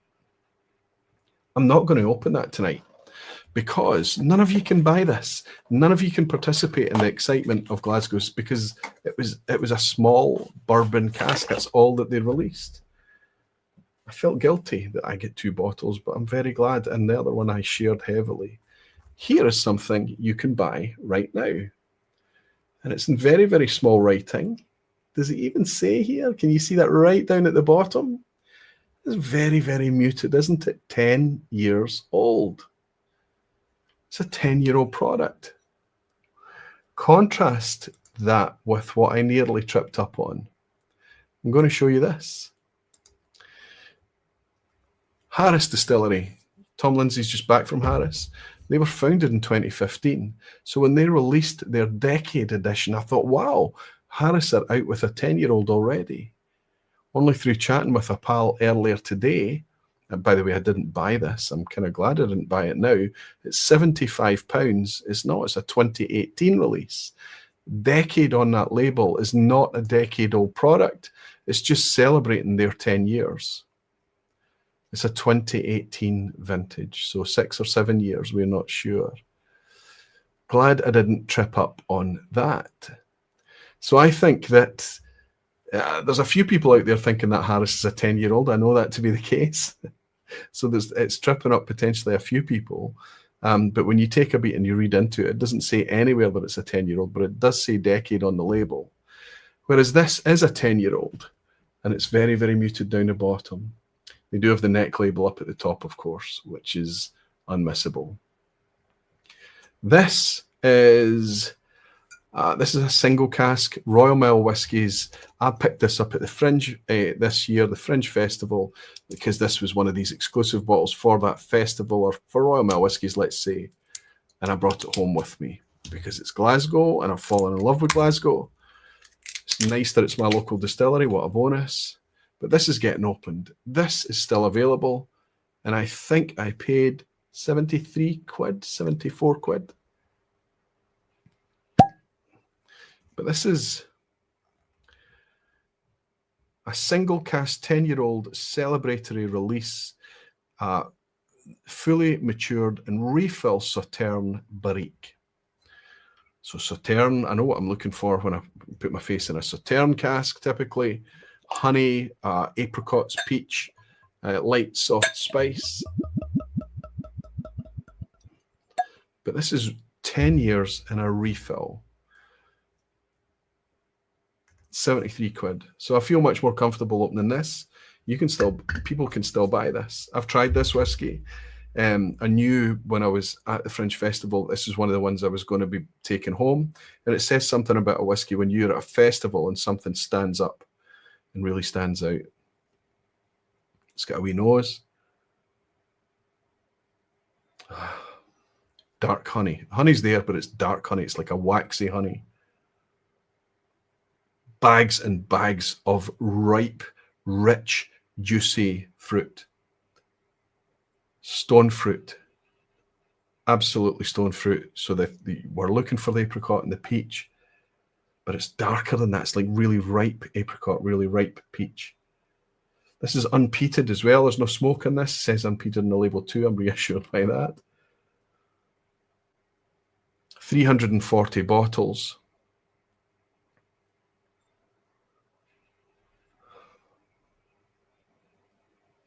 It's quite, despite it being refill Sauterne, there's quite a warmth to this, an aromatic kind of fireside, comforting edge to it. Tropical even. Ripe banana. Ripe fruit, ripe pineapple. Lots of soft spices. Fresh ginger root.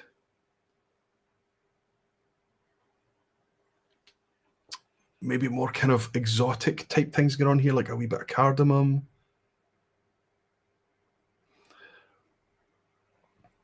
There is an oakiness, there is a woodiness to it, but it's nice. I remember how this tastes. Excuse me, it's salivating. Cheers, everyone.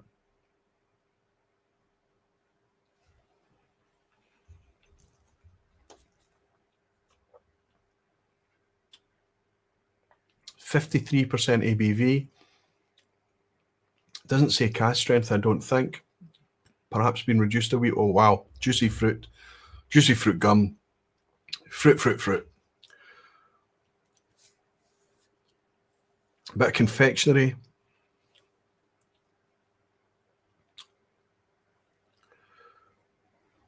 Boiled sweets. Glass fruit sweets, that type of thing.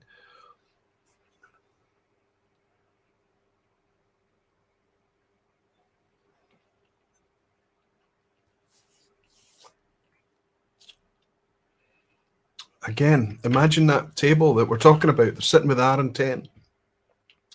They've got that easy crowd pleaser thing. Then we give them the Ardnamurchan with a mineralic, outdoor coastal quality that just makes itself very obvious, especially sipping it in contrast with the Arran.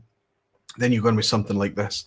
You'd have to be careful with ABV when it's new people, but if they're used to neat spirits, the flavour in this, for the colour being absolutely identical, is completely different. Refill, I would have to say that it was super fresh, super active on its first fill, and it wasn't used very long. There's lots of Sauterne character in this.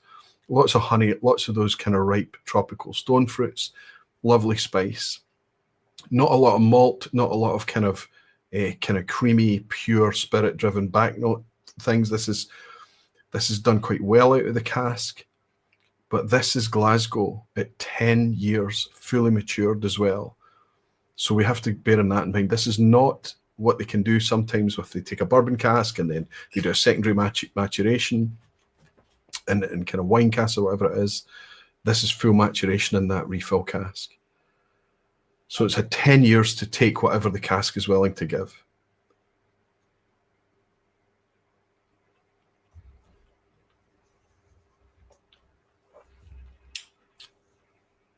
And it's a beauty. It's a beauty. Now I know why I wanted this when I tasted it at the festival. I knew immediately that I wanted this. I'm just so overjoyed that there's a distillery. There's 2 distilleries in Glasgow. We've got the amazing things coming out of Clydeside, right? That Napier is such an under the radar. That's a £50 bottle of fully matured ex-Oloroso sherry with a 6-year age statement on it, that Napier, for 50 quid. It's just fantastic, fully natural as well, from Clydeside. And then we've got a distillery here over in Hillington with Glasgow writ large. There's good, fantastic quality whiskey being made in Glasgow again, in my city, and it's fantastic to enjoy.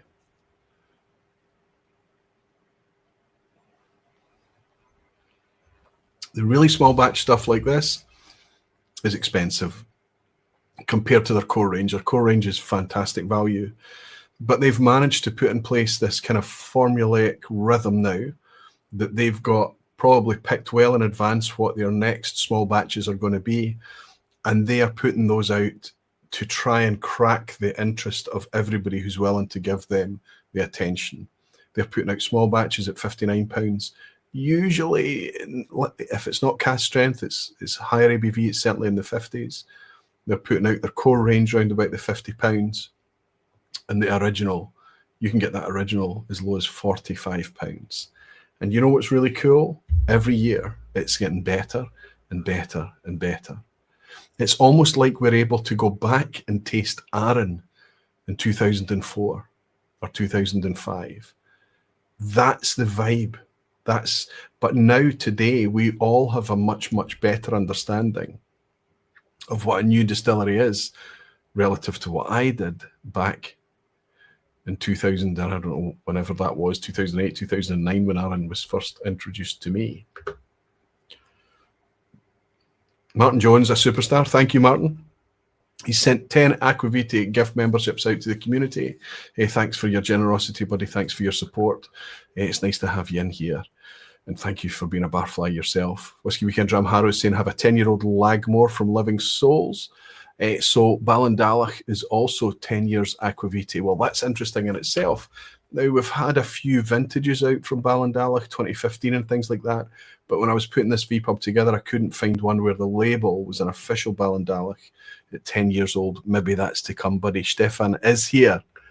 I love what he's saying, and I love you for leaving me the bottle. Shouldn't be that good for the first cask filled, but it is Aquavitae. And that's the thing. And if they're going to release, you could argue that they've been very careful to pick a good cask, but it just fills you with so much confidence for the future, Stefan, right? My patrons are also aware of a wee kind of future project on the horizon as well. It's going to be nice to share that with you in the future too. Falscraft is saying, nice one. That Glasgow for all Aquavitae. I'm wondering what the Sauterne does to it. I wouldn't, if you sat these two together, that bourbon cask one, from my memory of it, I suppose I could crack that one tonight, but I'm not going to. And this, I don't know if you would be able to detect that they're both the same distillery. I just remember a lovely kind of creamy purity, a malty brilliance, a really kind of precise charm coming from that 10-year-old.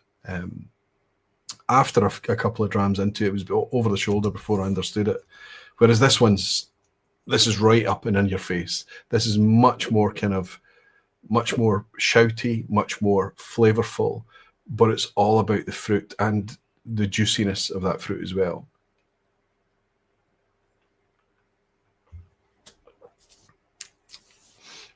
Could be danger whiskey. Little Tony, good to see you, Little Tony. He's saying, I was kind of hoping you'd open that Glasgow Aquavitae to inspire me to open mine. Waiting for an occasion, but I know not which one. I am of the same mind as you, Little Tony. You're always, and if you have too many bottles that you say for too many special occasions, sometimes the special occasion just has to be a Tuesday night because they just never get opened. However, I find it easier to hold on to bottles and keep them sealed when I know what they taste like, and they start to have some kind of target occasion in the future that I think I might open it for. I know it sounds like an excuse, but stick with me. I know what that Glasgow 10-year-old tastes like. But when I don't know what it tastes like, when it's a new bottle to open, when it's something that I want to get open and share, and then that's harder for me to keep sealed, Tony. So the Sauterne is the one that's getting open tonight, and that's probably the reasoning for it. Tom Lindsay's saying, Libby poured that Glasgow Sauterne for me at the Midland Whisky Festival last weekend. Lovely stuff. Glad you're enjoying it too, Tom. I wonder how much it's benefiting actually just from being refill for its full 10 years. Falsgraf is saying, this seems to be a Royal Mill collaboration, so available, yes, but mostly in Britain. It is absolutely. So Royal Mill Whisky is the retailer behind the Fringe Festival. Sorry, I maybe wasn't clear about that. They're the ones behind the Fringe Festival, and this exclusive bottling was theirs. I don't know if it's actually got Royal Mill Whisky's badge on the front as well. It's absolutely an exclusive from them. No surprise that I've been buying a few things from Royal Mill Whiskies recently. The Ardnamurchan was through Royal Mill Whiskies, as you know. Sold out. Ardnamurchan, I did try to announce to everybody last week. It was out on public sale. I'd really be upset, I think, if people came back to me on this occasion and said, Roy, I missed out on it. I missed out on it. Because I did everything I possibly could in order to make sure that everyone was covered and there was plenty of bottles out there. But I got the word back today from Royal Mill Whiskies that it's gone, it's sold out. So that the Ardnamurchan is all gone. But what I was doing is through using the Royal Mill Whiskies website and things, I was keeping an eye on their new whiskies and things that were coming in.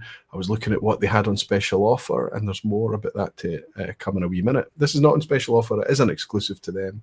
Jimmy Legg is saying exotic. That adjective is used to describe me constantly. I'm sure you're right, Jimmy. I'm sure I would use you. Well, you're a wee bit exotic. Is for somebody from Nova Scotia exotic? To a Glaswegian, probably. Peter Finnecane is saying, sorry, Peter, I need to get that comment back, buddy. There it is. Peter Finnecane is saying, Aquaviti, my 6-year-old Ardnamurchan arrived this week in New Zealand and I'll open it soon. I was able to purchase a Springbank 10 in New Zealand as well. Great week. Peter, I can't wait to hear what you think of the Ardnamurchan 6-year-old. I want to hear what all of you think of that Ardnamurchan. It's been a very, very positive response, but it matters to me what you guys think. Hellswood is saying, off to bed, so leaving you with Andy again. Hopefully no pregnancy comments this evening. He gave me a wee giggle last week, Helen. I hope you didn't give him any too much trouble. But it was pretty funny. So now we know that Hellswood is not in the driving seat, that Andy has been left at the controls again this week. Should be fun. Jonas Lind is in. Good to see you, Jonas. He said, need to catch this in replay. Have a good evening and keep the good energy up, Aquaviti. Thank you, Jonas, and thank you for hanging out with us tonight. Doodle Dram Arnie is saying off to bed early today. More moving to do tomorrow, and it's time to box up the whiskey. Enjoy the rest of your evening, all of you, and see you in the replay tomorrow. I know what house moving is like. It's horrendous, Arnie. But thanks for hanging out with us for a wee while tonight. Sleep well, Jonas. Sleep well, Arnie. Cheers. You work hard. Cheers. Adrian H has bought me a dram as well. Just dropped in. He said, celebrating a year of watching the vPub. Oh my goodness, Adrian. What an amazing, inclusive and fun community you've nurtured, Roy. Thank you for everything you do. Adrian, there's lots and lots of plans in the months and the weeks and the years ahead in order to just kind of celebrate that and solidify it and just make us really be mindful of how cool a thing it is. Adrian, I'm glad you're here and I'm glad you're part of it, and I'm glad that you recognise that it's a real thing. It's great fun for me. Peter Lay saying, Denise and I are finally home after a busy night at Kwangtung. So when you were in earlier, Peter, you just had a wee fly eye. You were skiving for a wee minute to hang out with us. Welcome into the lounge, Peter and Denise Lee. All right, let's move on. I've got one more to share with you. In fact, I think what I should do is, I think I'm just going to mention this. I'm going to mention a couple of 10-year-olds that's worthy of mentioning, just because they're new and they're in the vPub, and a wee bit like the subtlety and the confusion. That Royal Mill Whiskies, that Sauterne, I don't think it's so obvious that that is in fact a 10-year-old. I think more noise needs to be made of that being a 10-year-old. I nearly got caught out with a Harris Decade. I thought that was a 10-year-old and it isn't. Here's the opposite thing happening here. Famously, this whiskey in this box is the whiskey that my wife decided that she might actually be able to enjoy an occasional whiskey. It's very occasional, maybe once a year if I'm lucky. But we were on the beach at Machier Bay. We had a blanket out. It was cold. It was October, and our kids, believe it or not, were in the sea, fully clothed. Maniacs. But it was just a brilliant, brilliant evening, a brilliant night. And my wife and I were sitting there sipping a Kilchoman Loch Gorm, and she decided that she quite liked it. But the specific thing about this Loch Gorm, this is the 2025 edition. Fantastic. I don't know how obvious it is from me even holding this up on screen. This is 10 years old. Look at it in that red writing. Can you see there in the red writing? In between it says 10 years old, 2025 edition. So we talk about the fact that Kilchoman haven't been able to meet the age statements. And when they have, the clumsiness of the 16-year-old a couple of years ago, right? Over £200. Gutted. We were all gutted. But they've had some nice age statements out for Fashio releases and things. You know, Loch Gorm has been a favourite release of mine. I'm more drawn to bourbon. I love the Machier Bay cask strength. Sanic has become a great whiskey from Kilchoman. They are starting to catch up.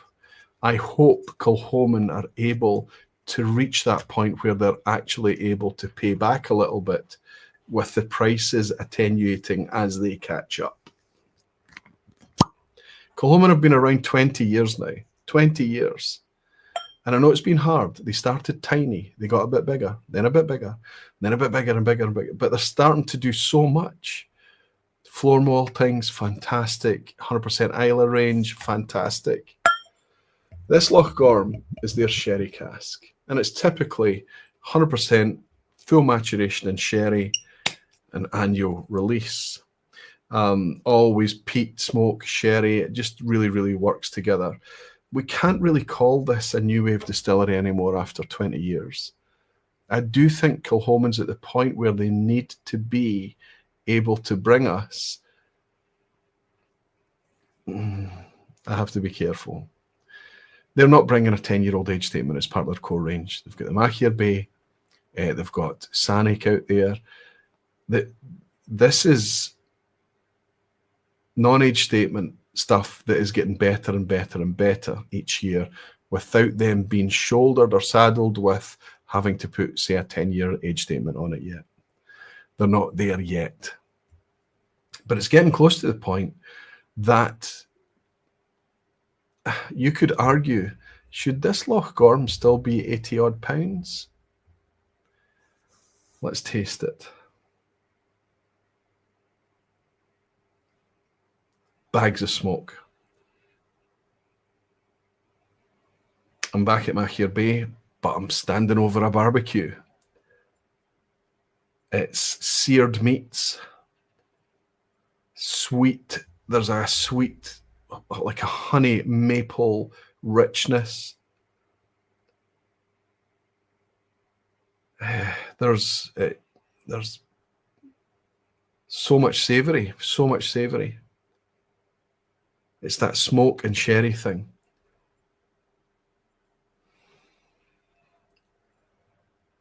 It's not like a beef stock. It's not that type of savoury. It's that kind of sweet marinade type savoury thing. It's like sweet cured bacon. That's perfect. So maple cured bacon, sweet cured bacon. It's a gorgeous nose. Red fruit. So think cherries, figs. Figs is a great shout. Figs, ripe figs.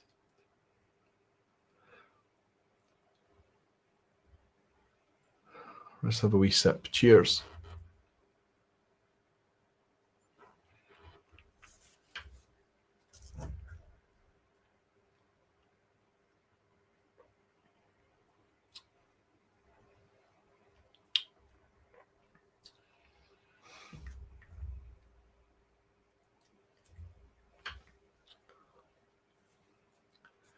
That might be the best Loch Gorm I've tasted yet.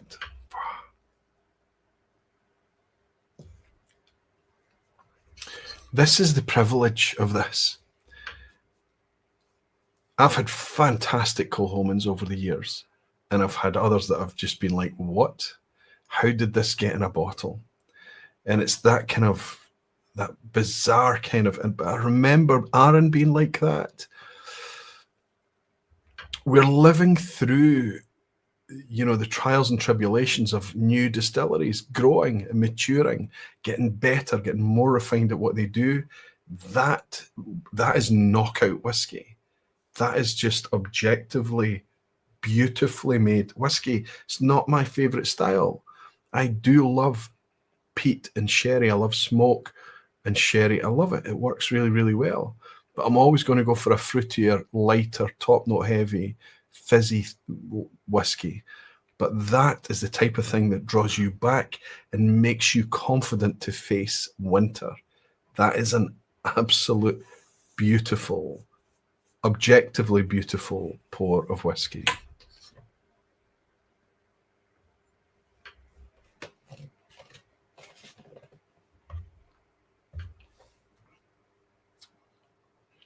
$23. God, so good. Oh my goodness, it's so good. 23 casks selected by Kilchoman, Anthony Wells, combination of 20 fresh and 3 refill casks from 2 different distillation years. That's interesting. So we're going to have liquid in here from 2015 and 2014. The sherry-soaked oak adds layers of rich and dark character with balance beautifully with classic Kilchoman peat. I don't keep the box, that can go, but that bottle, wow. I've got a Kilchoman over there from a couple of years ago, a Loch Gorm. It'd be nice to sip them back and forwards, but there's refinement in this. There's much less heat from the spirit. There's just much more kind of fullness, maturity, roundness, balance. But that huge impact of that kind of no bones about it. This is smoky, peaty Islay whiskey.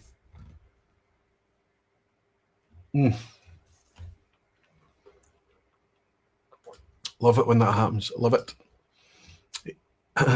Danny Keenan is saying, thank you for all you do, big guy. Thank you for being here, Danny.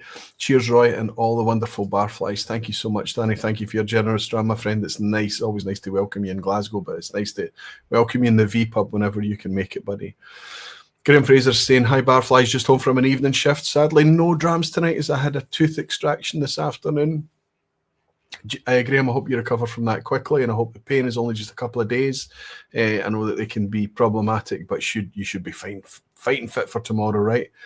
Peter Lee is saying, I had our Hong Kong style pork schnitzel with rice and curry sauce, and he was raving about it. I can still taste it now, Peter. That has to be on the menu. Danny, to put in a special request for that. It was this perfect fusion of wonderfully made, crispy, lean pork and that fantastic breadcrumbs, and with the white rice and the curry sauce, it nailed it. I'm starving now. Stop it. Christian Jensen is saying that's what's in my glass. I really like it, even though sherry typically isn't my jam. That's nice. I feel the same way, Christian. It's nice that you're enjoying it too. It's nice to get the consensus. Jimmy Legg Kilchoman Distillery Shop is really beautiful. Sadly, the staff there were on a bad day when we were there. I hope that's what it was anyway. And isn't it a shame when that happens, when your only contact point is that? And I mean, to be working in a place, it's difficult. You can't be on top and on form all the time. But it's a wee bit of a shame when that happens. Falscraft is saying, I think the structure of this distillery is kind of special. Size, farm concept, but yes, the price seems to be somewhat overblown. I mean, Springbank's inefficient production is cheaper. Yeah, and I know that Kilchoman's got lots of challenges on, right? They're trying to, on a very, very small island with limited resources, limited staff, all of that stuff.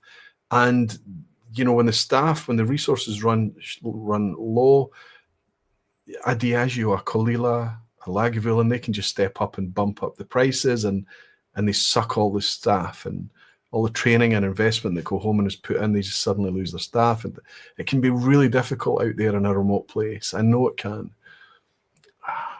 There are reasons for these distilleries to be more expensive from time to time. but they can do it on Arran. I'll just leave it there. Justin Man is saying the parachute is being pulled. We'll catch the rest on replay. Slant you all. Thank you, Justin. Thank you for joining us from Hong Kong again, my friend. See you next time. If you're picking up on the replay, Justin, welcome back. Do well in the quiz tonight, buddy. And Falsgraph is saying, I think the structure of this distillery... Oh, sorry, I picked that up, buddy. I've scrolled back up a wee bit too far. Billy Bennett is saying, up early in the morning, so I have to catch the rest on replay. Thanks for an interesting vPub as usual. Right, Billy, I hope you catch this as you go off to bed in Norway there. I'll do one recommendation, and then I'll hold up the 10-year-old to blow away all 10-year-olds. And honestly, it must be the torchlight that everyone follows. First, a recommendation, because I bought this from Royal Mile Whiskies. I'm quite surprised to see it's batch 16, December 2022. This is one I already have, but this 10-year-old was 52 quid. And this is a 10-year-old that before the pandemic, you couldn't even buy in the domestic market in the UK at retail. You had to go to the distillery. It was available internationally at retail, but this 10-year-old Laphroaig cask strength is 52 quid right now. Imagine that virtual table. We've gone through the Arran, we've gone through the Ardnamurchan, we've moved on to that Sauterne, and we've hit this big Kilchoman, Loch, Gorm, and people are like, wow, I love the flavours, I love the peat smoke. 83 quid, say, well, what about 50 quid? Amazing, amazing value right now.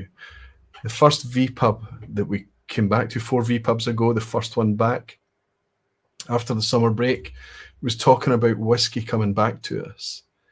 Not only do I think the prices are attenuating, but I can't help but being enthused and energized about the quality of the liquid that we are being offered right now.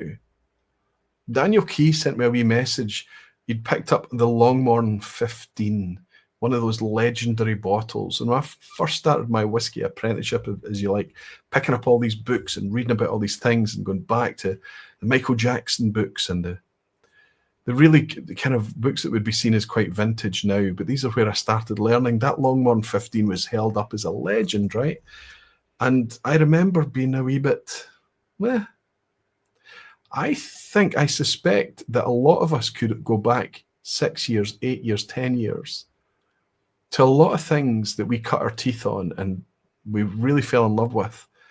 And I think compared to the quality, the variation, the contrast, and the pure selection that we've got of whiskey today could make a lot of those back then, compared side by side, seem a little bit meh.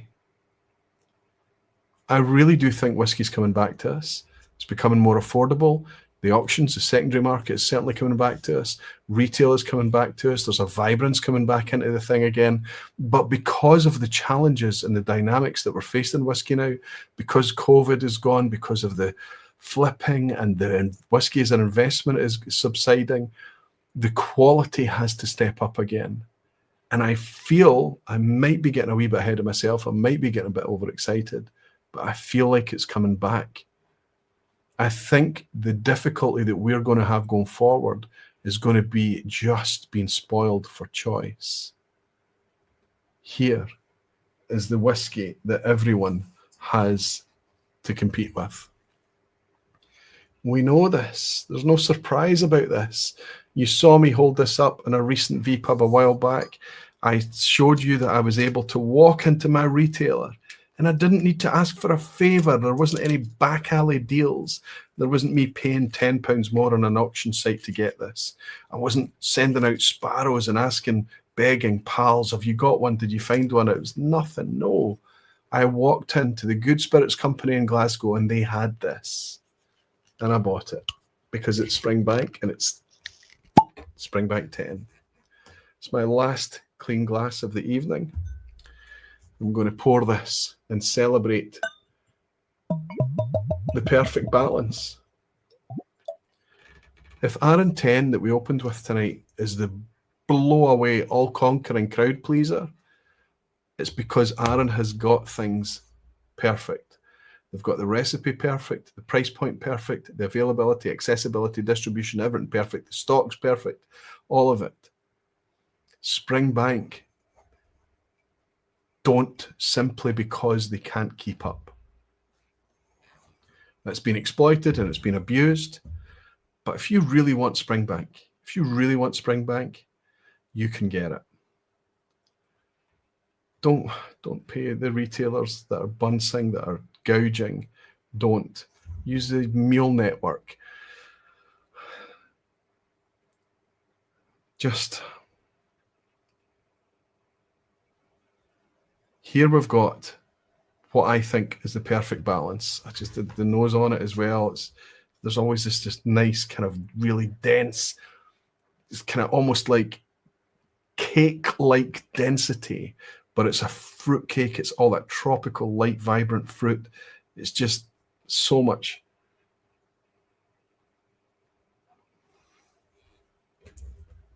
It's just so good. Anyway, there's an argument that 38, 40 quid is a bit too cheap for good quality, made as good as it can possibly be whiskey at 10 or 12 years old. It's a bit too cheap. There's an argument that 65 quid for earnestly made, best foot forward, doing the best they can for 10-year-old, 12-year-old whiskey is a bit too expensive. Everything I've shared with you tonight, nothing is below natural. There's been no E150 tonight, maybe with the exception of that Laphroaig cask strength, perhaps. Everything is natural. Everything is craft, if you want to use that word, but natural whiskey forward, nothing taken away, nothing added. The best, they just want to make the best that they can.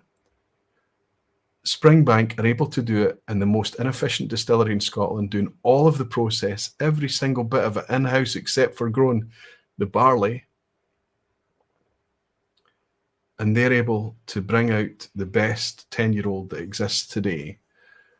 And I know the Oswas are coming up, but I'm not telling tales out of school here. These are not secrets. For 55 quid. Would that be a fair middle ground?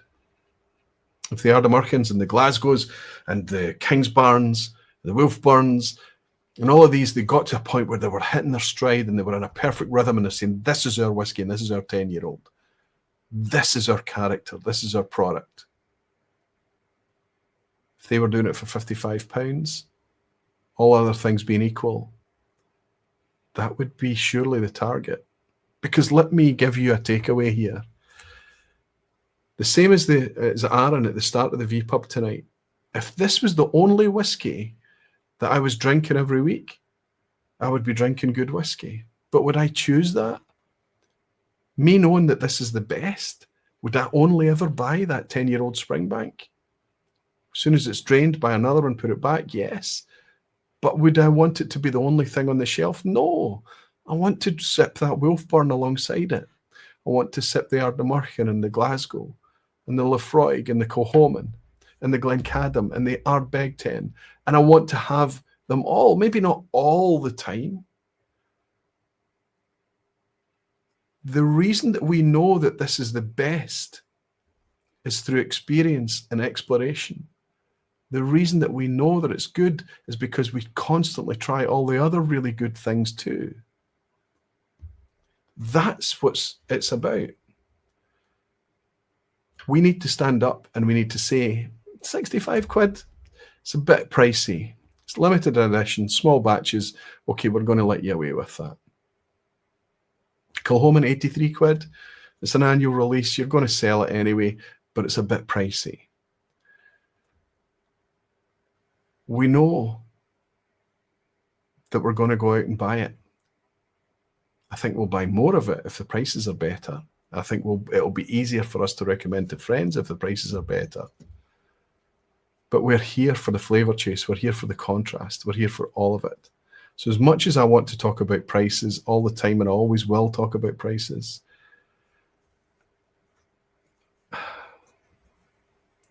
we're here for the flavour.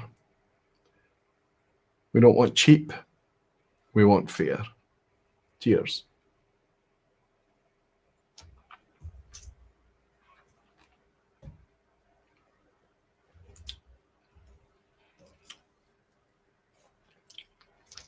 What's the batch on this? Not that it matters. It's as good as any. It's going to be very difficult for me to read that. Tiny little ink stamp, 26th of November 2024. That was when it was bottled. 10-year-old Springbank, 26th of November 2024, but it looks a bit, I think that's the date anyway. So would that have been earlier this year I managed to pick this up? Fantastic. Brainstorming saying I took ages to get a Springbank and I loved it and felt lucky. But for me, I prefer the Kilchoman. I love the Kilchoman too. I really do, Brian. And often it can be, I mean, that Kilchoman 16 is through the years. The latest one is less my profile, but the earlier Kilchoman 16s, loved it. Yuri is saying Aquaviti, very recently I comprised a 10-year-old Springbank bottled 30, so he's comparing a 10-year-old Springbank 10-year-old 30 years ago with the fresh one, and guess what? They're staying in the very similar profile.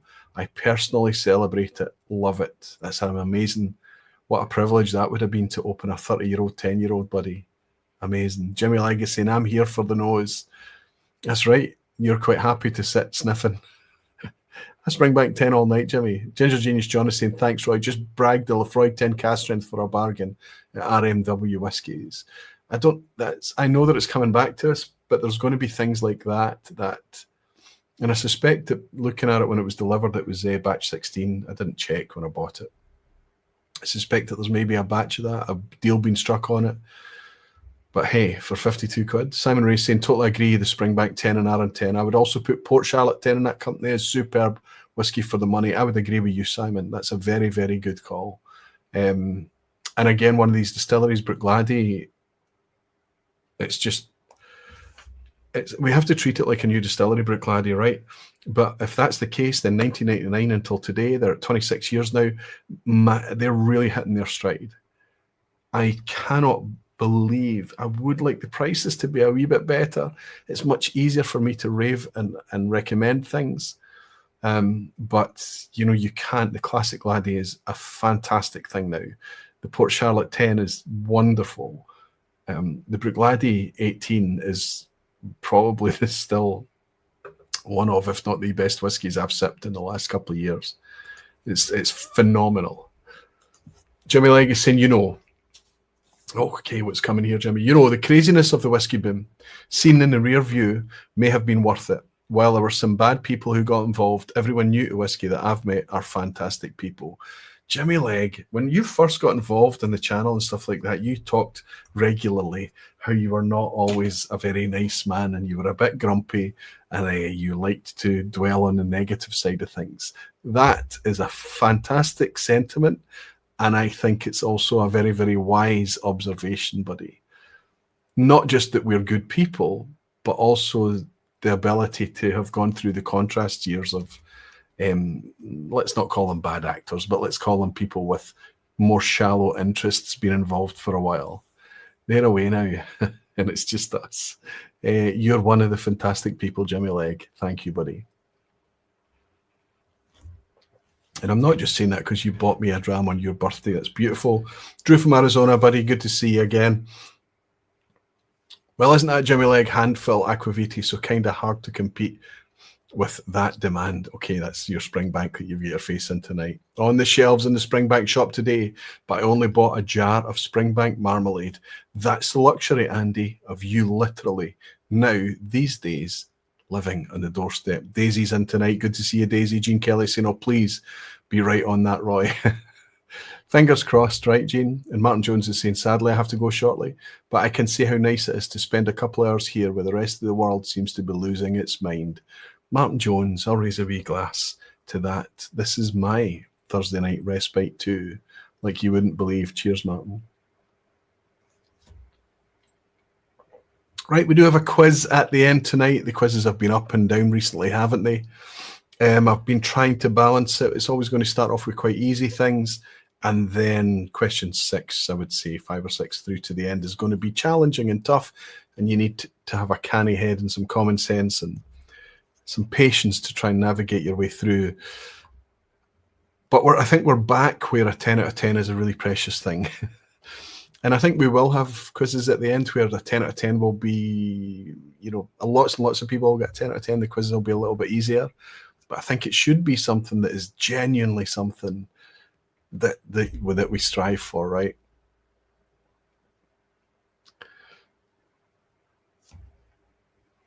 Greg in Paris is saying, it's one I tried last week at a show here. A Springbank 10, great batch in my humble opinion, Aquavitae, and the new 15-year-old is very nice too, but not the new Kilchoman 12-year-old batch, way lighter than my old one. See, that excites me. A lighter Kilchoman 12, I'm excited by that. Warner is saying, I tried Loch 2024, which they claim is 9 years, 10 months old or so. It was amazingly well balanced, so I can only imagine how good the 10-year-old is. I was really, really knocked out by that tonight. And that was a neck pour. So that's my weekend pour. I don't know if I've got company coming this weekend. I hope so. But if they're coming over, they're going to get treated to this Kilchoman because it's a cracker. Rick Johnston is saying, so Roy, when do we get the Peter Lee vPub emoji? My goodness. I don't even know what that would look like. I remember Gregor made a Lego figure, a yellow plastic figurine of Peter Lee, but he had a fishing rod. So the scale of it was, he was super, super tiny. Maybe Gregor McQuee's the guy to chase up for that, Rick. Falscraft is saying, just finished my 2 Ardnamurchans. The Balsa was very good. The Aquavitae Limited was subtler and amazing. I'm glad you loved it, Klaus. I've not had a single negative feedback about the 6-year-old. Graham Fraser saying Edredale 10 and Glenkinchie 10 are worth seeking. Glenkinchie 10, I wonder which one that is. Maybe not the original old vintage one, surely. Why was happening with the chat tonight with the jumping? Stop it. This may be my mouse. Yeah, you did say Glenkinchie 10, you did. Everyone is saying age and whiskey. Does anyone really have a qualitative measure? It's difficult for me to say this time of night, of taste as it relates to whiskey, I suppose. Ask 10 people, get 10 different answers. Yes, you would get 10 different answers, but ask 100 people and you start to see some consensus, right? And I think that's where you have to try. As long as we're seeing the minimum quality being as high as it possibly can be, we can all argue as much as we want our preferences above that. But there were times in whiskey in the past that too much of it was really poor quality. And that's when we could be objectively critical. And as much as that was nice to see that consensus, it was horrible to participate in purchasing crappier whiskies. Can't tell you the last time I bought a bad whiskey. I'm just better at it now. I'm better at listening to you guys. I'm better at picking the whiskies. I'm better at picking up on the vibes. And I think we all benefit out of working together. Power of collaboration, right? Opening our bottle of Ardnamurchan tomorrow evening. Looking forward to that. Feedback will follow Aquavitae. Listen, I'm looking forward to the feedback, but I'm fairly confident. Okay, everyone. I think I've said what I've had to say. New whiskies will continue to be a wee bit more expensive for a while. Maybe we'll all follow the Arran model and the natural development arc will come out at a point in time where when Ardnamurchan is 30 years old, we can no longer give them the benefit of the doubt. The price has to be much closer to the market point for a 10-year-old whiskey. Same for Kilchoman. Same for Glasgow. Glasgow are already ahead of the curve, way ahead of the curve. Same for Wolfburn. And the same for all the distilleries ahead. The Harrises of this world, the Razzies of this world, the Lindores Abbey, the just countless more, Clydeside, Loch Lee. They're all going to be turning 10 before we can even blink.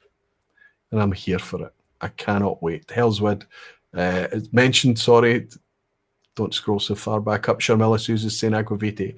Just had my bottle of Aquavitae Ardnamurchan delivered.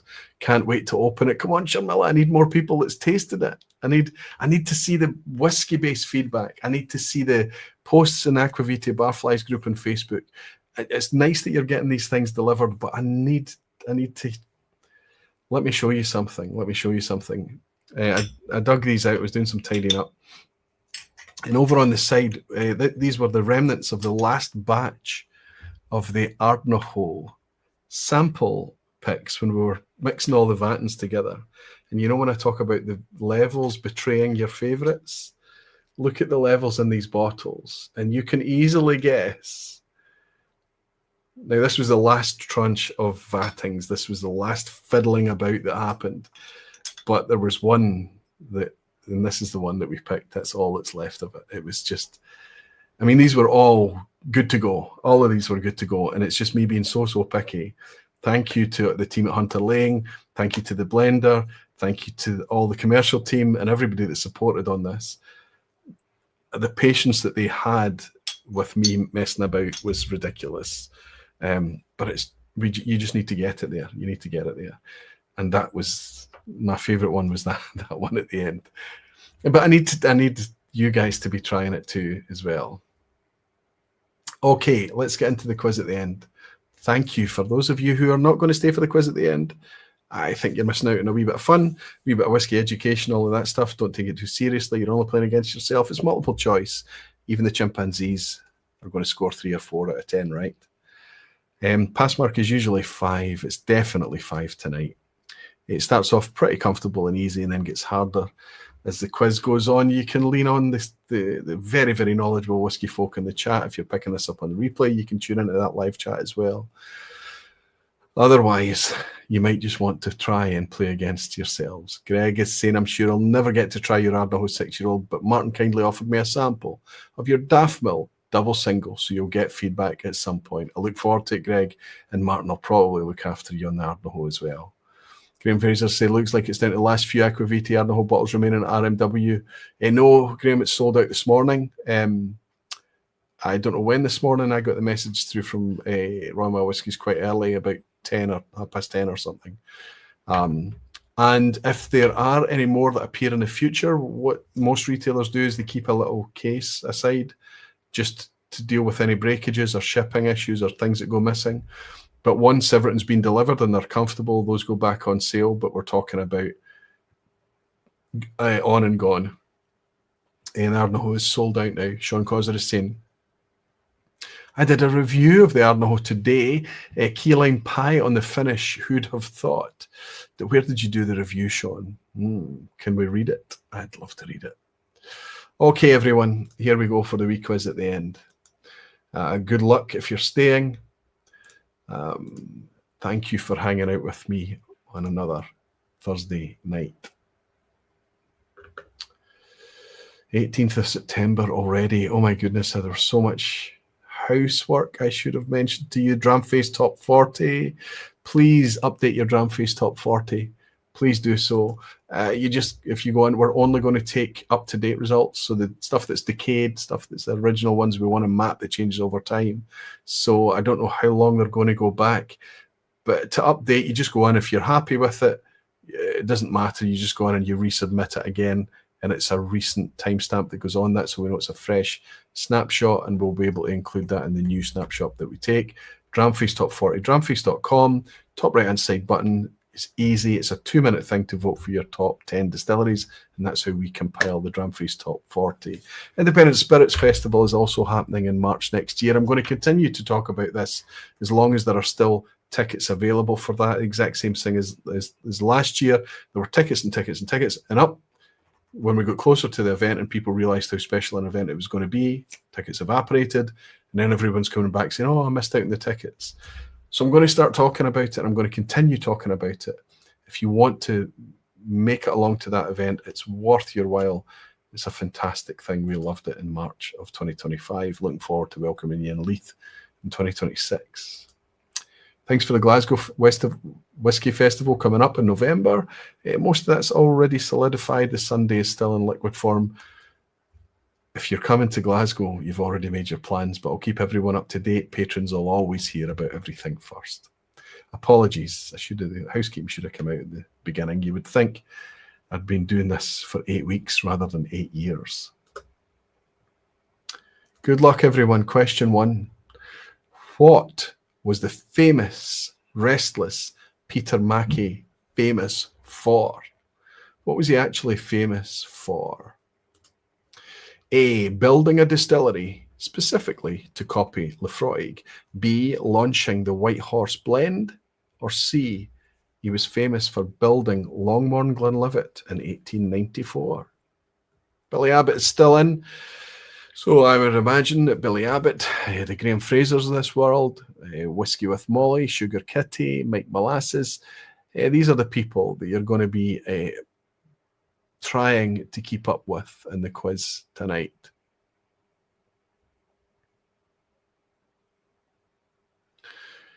Indie Spirits Festival was amazing, says Andy. It really was. Just a brilliant weekend.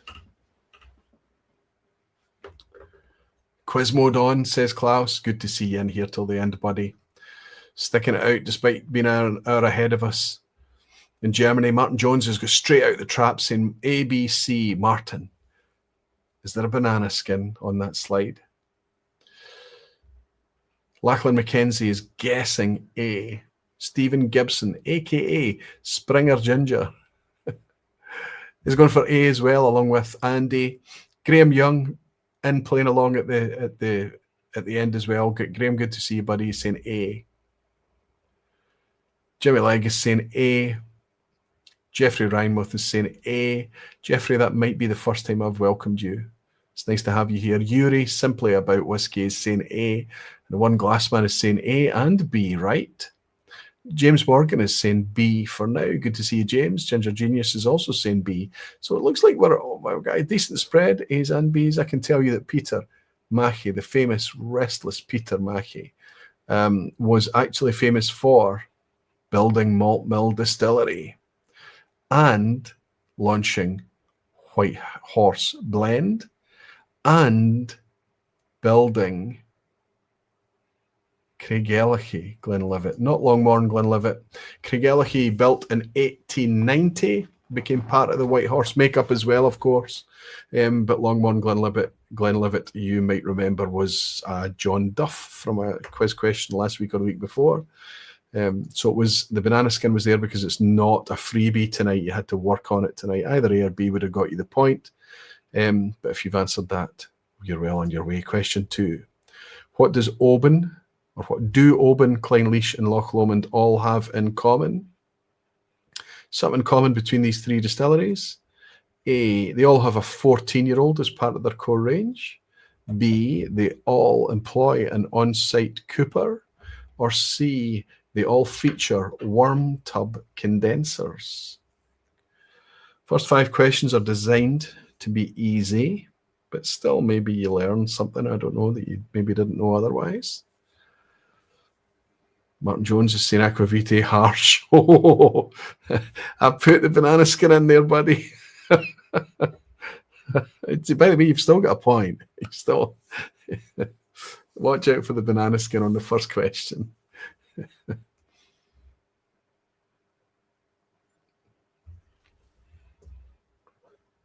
I don't need to dwell too much longer on this one. Jimmy Jazz is in. Good to see you, buddy, right at the end. Daisy is here too. Billy Abbott is saying A. Ginger Genius is saying A. Jerry Miller is saying A. I can tell you absolutely right. The only one with an on-site cooper is Loch Lomond. The only one featuring a worm tub condenser is none of them. But they all have a 14-year-old as part of the core range. Oban 14, Clynelish 14, and Limousin Oak finished at Loch Lomond 14 as well. Question 3. Which Speyside distillery was the first to trial a kiln ventilator roof designed by Charles Cree Doig, later to become known as a pagoda? It's a very long-winded way of saying what was the first to have a Doig's ventilator. A, Clynelish in the Highlands. B, Benrinnes in Speyside. Or C, Dilluin in Speyside. One of these distilleries was the first to feature the famous pagoda, the thing that's become a symbol of Scotch whisky distilling the world over, actually. Japanese distilling too.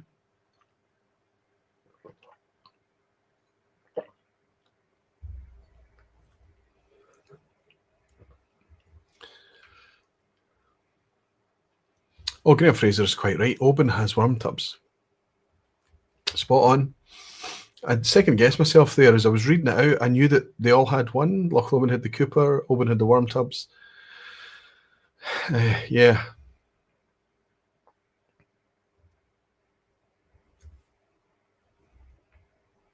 Rick Johnson is asking Graham for help here. Okay, guys, you know more than me. Fernando's saying he's going for C. Following the crowd is absolutely fine. Kel Taylor is saying, you see the Doig at American distilleries. Hill Rocks is beautiful. That's right. I've featured that picture, actually, on a vPub in the past, Kyle. Everyone's going for C, suggesting that it's Dalhousie was the first to feature a Doig's ventilator roof on top of their kiln. You're absolutely right. I think the majority of you are enjoying 3 out of 3. Good stuff. Let's see how long you can keep it going. The first spirit safe was invented by... I think it's more than just an invented here, okay? I'm going to go further. The first spirit safe was invented by Fox and installed at Port Ellen. Or it was invented by Doig and installed at Port Ellen. Or it was invented by Doig and installed at Benrinnes. So it's another long-winded way of saying, where was the first spirit safe installed and by whom? Fox at Port Ellen, Doig at Port Ellen, Doig at Benrinnes.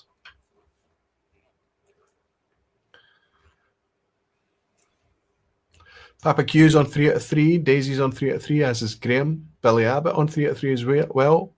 Well done, guys. Bruce is also on 3 out of 3. Fernando 2. James Morgan is saying that he's dropping behind. A or B, not sure, says Greg's Whiskey Guide. But he's sure it's Port Ellen.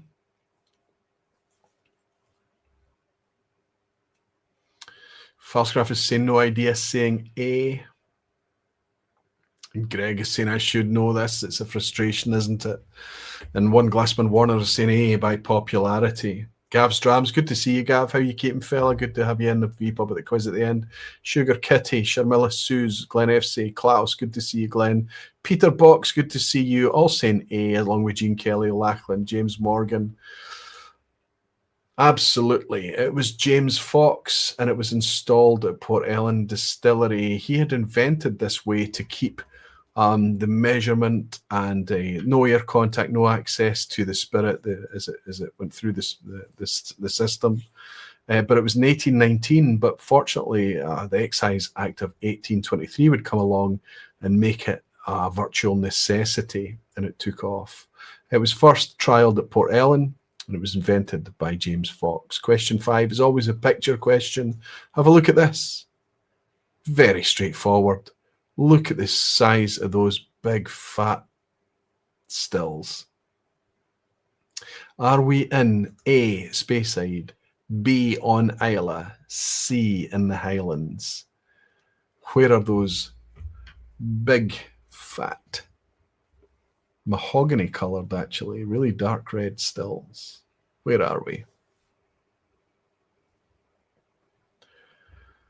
Jimmy Legg is saying the most beautiful device used for taxation. He's talking about the spirit still, right?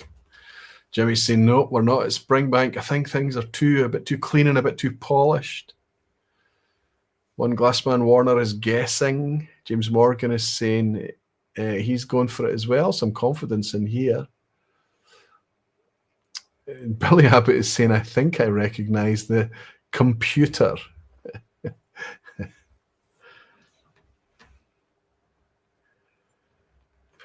Everyone is saying fat. Diameter challenged. Oh, I like it.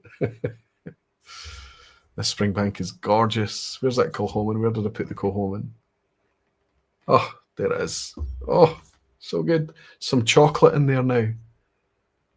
Some lovely, lovely cherry, almost like cherry salted dark chocolate. Was the first thought that came, but not so sure, says Pete Head, agreeing with Warner there. Okay, listen, you've got this. Sugar Kitty, more like diameter rich. Greg is saying they look so big. I think it's got a lot to do with the aspect or where the photo's taken from. I can tell you that these stills are pretty big stills, and we are in Speyside, and we are absolutely at Glenfarclas. Well done, everybody that spotted that straight away. The Billy Abbotts of this world, etc. Few things benefit from time as much as whiskey. Jimmy Legg, you're in wise form tonight. Is that your birthday that's done that to you? Lots of 5 out of 5 so far. Gene Kelly, Hell's Wood, which is Andy, obviously. Rick Johnson, Big Ed. Good to see you, Big Ed. Greg's Whiskey Guide on a 5. Michael C, good to see you, Michael, on a 5. Nicholas. One Glassman celebrating, Jimmy Legg on a 5. Peter Box, where's Roy over here in Norway? Good to see you, Roy. Lachlan's slipping behind a wee bit on a 4, but still in good shape. Jerry Miller, Fernando on a 5, and it jumps to the bottom. Question 6. Things are going to start to get a bit of a challenge now. How are we doing? The top 3 best-selling single malts in the United Kingdom are which? These are based on 2022 figures. That's just the figures that I had from the Malt Whisky Yearbook, but I don't think it's changed. Top 3. A, it's Jura, Glenlivet, and Glenfiddich. B, it's actually Glenfiddich, Glenmorangie, and Jura. Or C, it's Glenmorangie, Jura, and Glenlivet. So I'll just be silent for a while. I'll let you process this. It's one of those horrible questions. It's in no order, by the way, not kind of least to or most to least sales or whatever. This is just me listing the top 3. Only one of those is correct based on 2022 figures. Jimmy Legg is saying it's Jura and 2 others.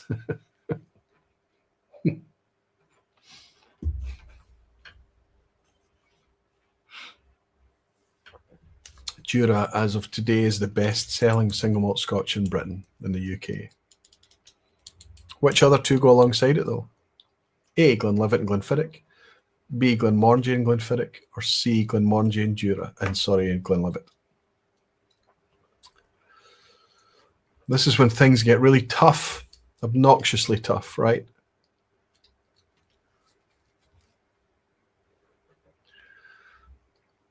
So many of you on 5 out of 5s. There's going to be some attrition on the run into 10 now. Greg's Whiskey Guide is saying A, but I prefer B.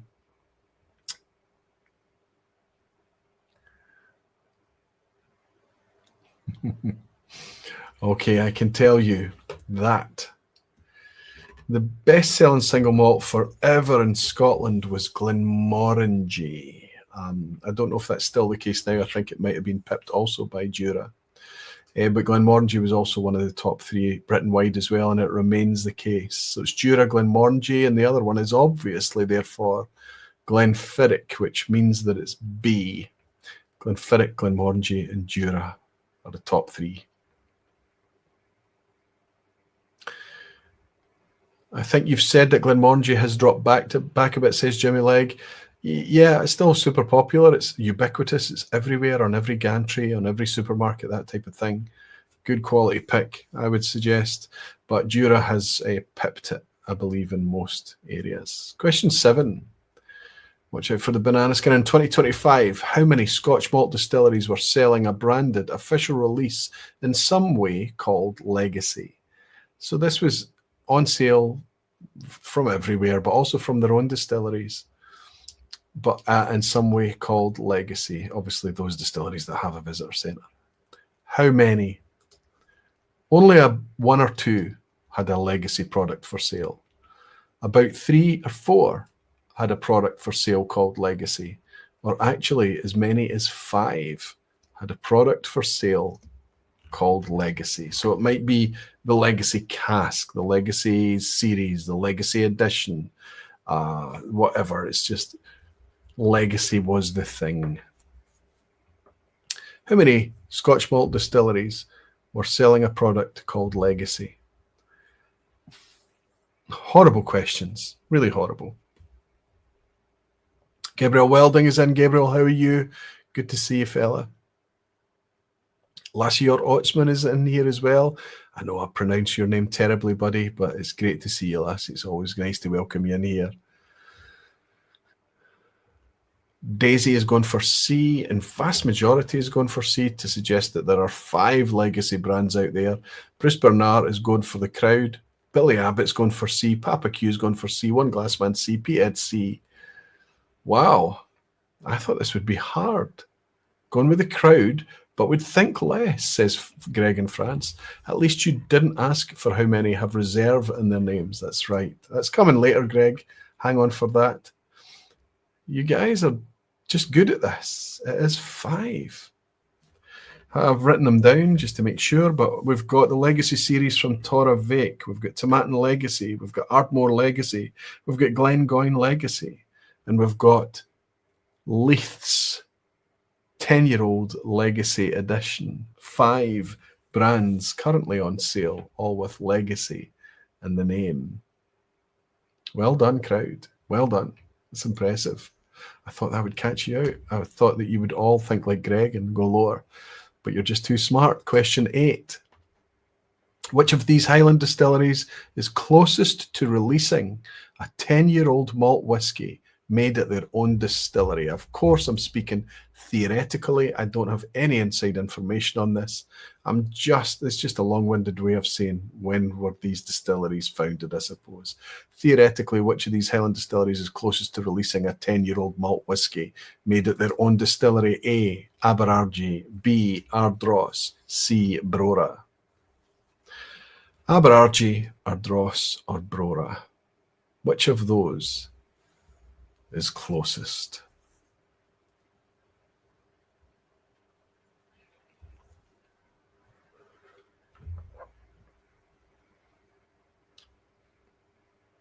Billy Abbott's saying, and Tormore Legacy. You know, it's absolutely true. Tormore Legacy was out there for... it was all very low output. And it was out there this year, wasn't it, in 2025? So there you go. It could have been 6, Billy. You're right. Why didn't I write that down? It's in my head. I got to try some of the Legacy stuff from Tormore as well, down at the Campbelltown Festival. Thought it was fantastic, but just such small outturns. And I wasn't around. I was on holiday when the stuff came out for sale as well, so I never got to chase any. Martin Jones is on the ball. After slipping on the banana skin at question 1, he's already righted himself and sorted it out. Martin Jones, you're spot on. Lots of single cask, says Billy Abbott, absolutely. But it was a Legacy release. I was actually expecting more people to push back on Leith's 10-year-old, because it's not their whiskey, it's a sourced whiskey, of course. But yeah, it's actually 6, Billy, spot on. Martin, you're spot on. He's saying the A is a lowland. Absolutely, Abhainnn is a lowland. There's a banana skin in there to help you with that. So it's a 50-50 between Ardross and Brora. Brora is 2021, so we're going to need to wait till 2031 for the new Brora to reach 10 years old. It's just going to be hilarious to see what nonsense comes out of there. And Ardross is 2019, so Ardross is the answer by 2029. Theoretically, we could see a 10-year-old, but that's their plan, is to reach something 8, 9, 10 years old before they release it. Abhainnn is so close to being a Highland, but it's actually just inside the lowland line.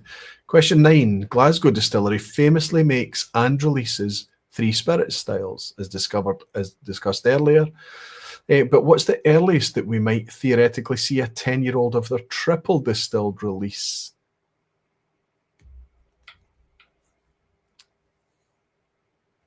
Theoretically, the same as the previous question, when will we see a Glasgow triple distilled 10-year-old possible? A, we could actually see it this year in 2025. B, soon, perhaps 2027. Or C, unfortunately, not until 2030. There's long-winded questions, right? Basically, when did Glasgow Distillery start making triple distilled malt? Fast forward 10 years from there. Daisy's on a 6 out of 8 tonight. She's tripped up a couple of times, Daisy. I mean, it's still a great score, but I know you'll be raging, right? Billy slipped up a 7 out of 8. Ginger Genius on a 7 out of 8. Oh my goodness, has there been that much attrition? Take my off for a second. Is there anyone still hanging on with an 8 out of 8? Sharmila is on an 8. We've got 1. Come on. Come on. I think I've only can see Sharmila so far. Some guesses coming in for this one. Majority going for B, suggesting it could be perhaps 2027, which would mean that they started making triple distilled in 2017. I can put you all out your misery on question 9 before we move into the ass hat and tell you that the majority of you, including Daisy, is absolutely spot on. Let's see, Sharmila answering B. Well done, Sharmila. You're on 9 out of 9. It was 2017 they started making triple distilled. We could see in 2 years' time 10-year-old triple distilled. That's something to look forward to from Glasgow, right? Fantastic. Okay, we're moving into the deliberately horrible asshat question at the end. And I think it's all about damage limitation from the majority, but we know that Sharmila tonight is looking for a 10 out of 10. 8 out of 9 for Billy. Boom, he's saying. Andriy Bartinyev, I think I've welcomed you before, but it's nice to have you back, buddy, on an 8 out of 9 as well. 8 out of 9 for Where's Roy. Jeffrey Reinmuth on an 8. Bobby K has got his pass mark, 5 out of 9. Hell's Wood, and I don't know what you're on there, Andy. Gav's Drams, 7. Bruce Bernard, 8 out of 9. Sharmila, but we know Sharmila got another B. Okay, here's the asshat at the end. You need to know the answer to 2 different things to get this. It's deliberately meant to be obtuse. It's a horrible question, actually. Let's go. How many operational Scotch malt distilleries feature mill in their name? How many mills do we have? I'll let you think. Is it about the same number as A, those featuring Spey in their name? Is it about the same as B, those featuring Ben in their name? Or is it about the same as C, those featuring Clyde in their name? How many mills are there in Scotch whisky? The equivalent to Speys, the equivalent to Bens, or the equivalent to Clydes?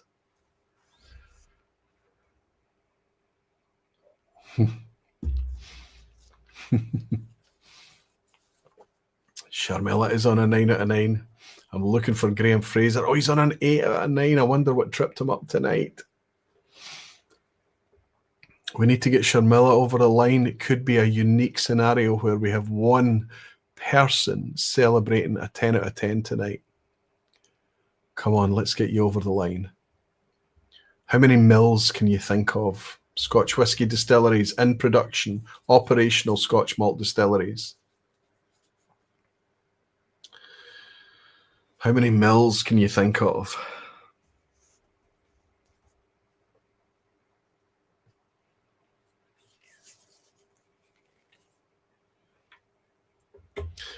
Greg's Whiskey Guide saying, yep, no grains. That's right.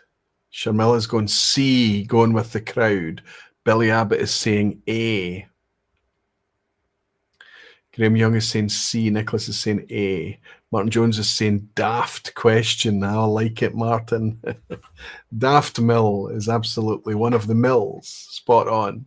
Can you think of any other mills? Sharmila Sue's, no, don't follow us, says Rick Johnson. I have to back you up there, Rick. Bobby K saying these questions are elusive even to Gemini AI. Yeah, we have to know there's a whole new cheating town with AI, right? And it's getting better all the time. I imagine it's pretty crappy right now. I wonder what would happen if you asked Google's Gemini how many distilleries have mill in their name. That'd be funny. Lachlan has come up. Strathmill, he's saying. There's another mill, so we've got at least 2. But that's not all of it, right? Because you need to know the Speys, the Bens, and the Clydes. Come on, Sharmila.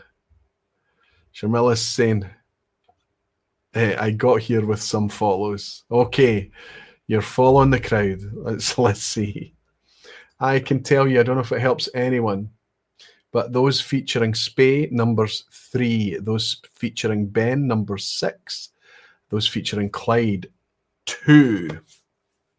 Clydeside and Strathclyde, of course. But of course, I said operational malt distilleries. So it's only one Clyde Distillery. We have Clydeside. We've got Mill. No, I don't want to say that right now. Glenspey, Speyburn, and Speyside. We have 3. The Bens, we've got loads of Bens. We've got Burn of Benny, Ben Rinnis, Ben Romack, Ben Nevis, Ben Riach. We've got Ben Becula. So the Bens at number 6. How many mills do we have? Well, we have Daftmill and we have Strathmill, as we've just pointed out. I wonder how many people... Yeah, Peathead has got it. Eden Mill, 3. So the answer is 3. If you said A, staying with C, says Falsgraf. Andre, right at the end, gets an A. Changed to B, says Peter Box. So A indeed is correct, says Frank Peathead. He's sussed it out. He was the first to get there. But I do think, happy with that solo effort, says Andy. It's a peach, 9 out of 10. It's brilliant. But I do think that for the first time in a long time, and I'm not going to be popular, I know that you hate me for it, but it looks like there's not going to be any live 10 out of 10s participating in the lounge tonight.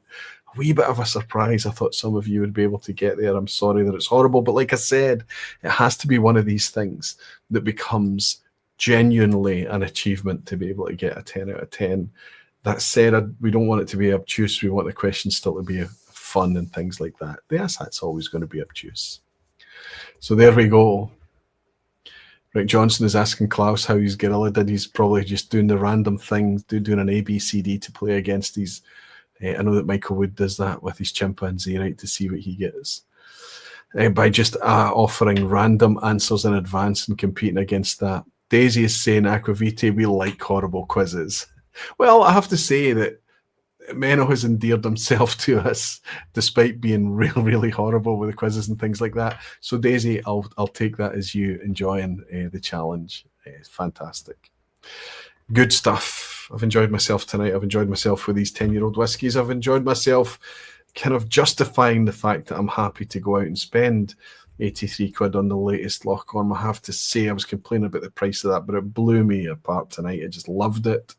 The Springbank, gorgeous. In fact, everything I've sipped tonight, there's not one where I would taste and say, oh, that's a wee bit of a letdown. Whiskey's coming back to us in more ways than just the prices getting a bit better.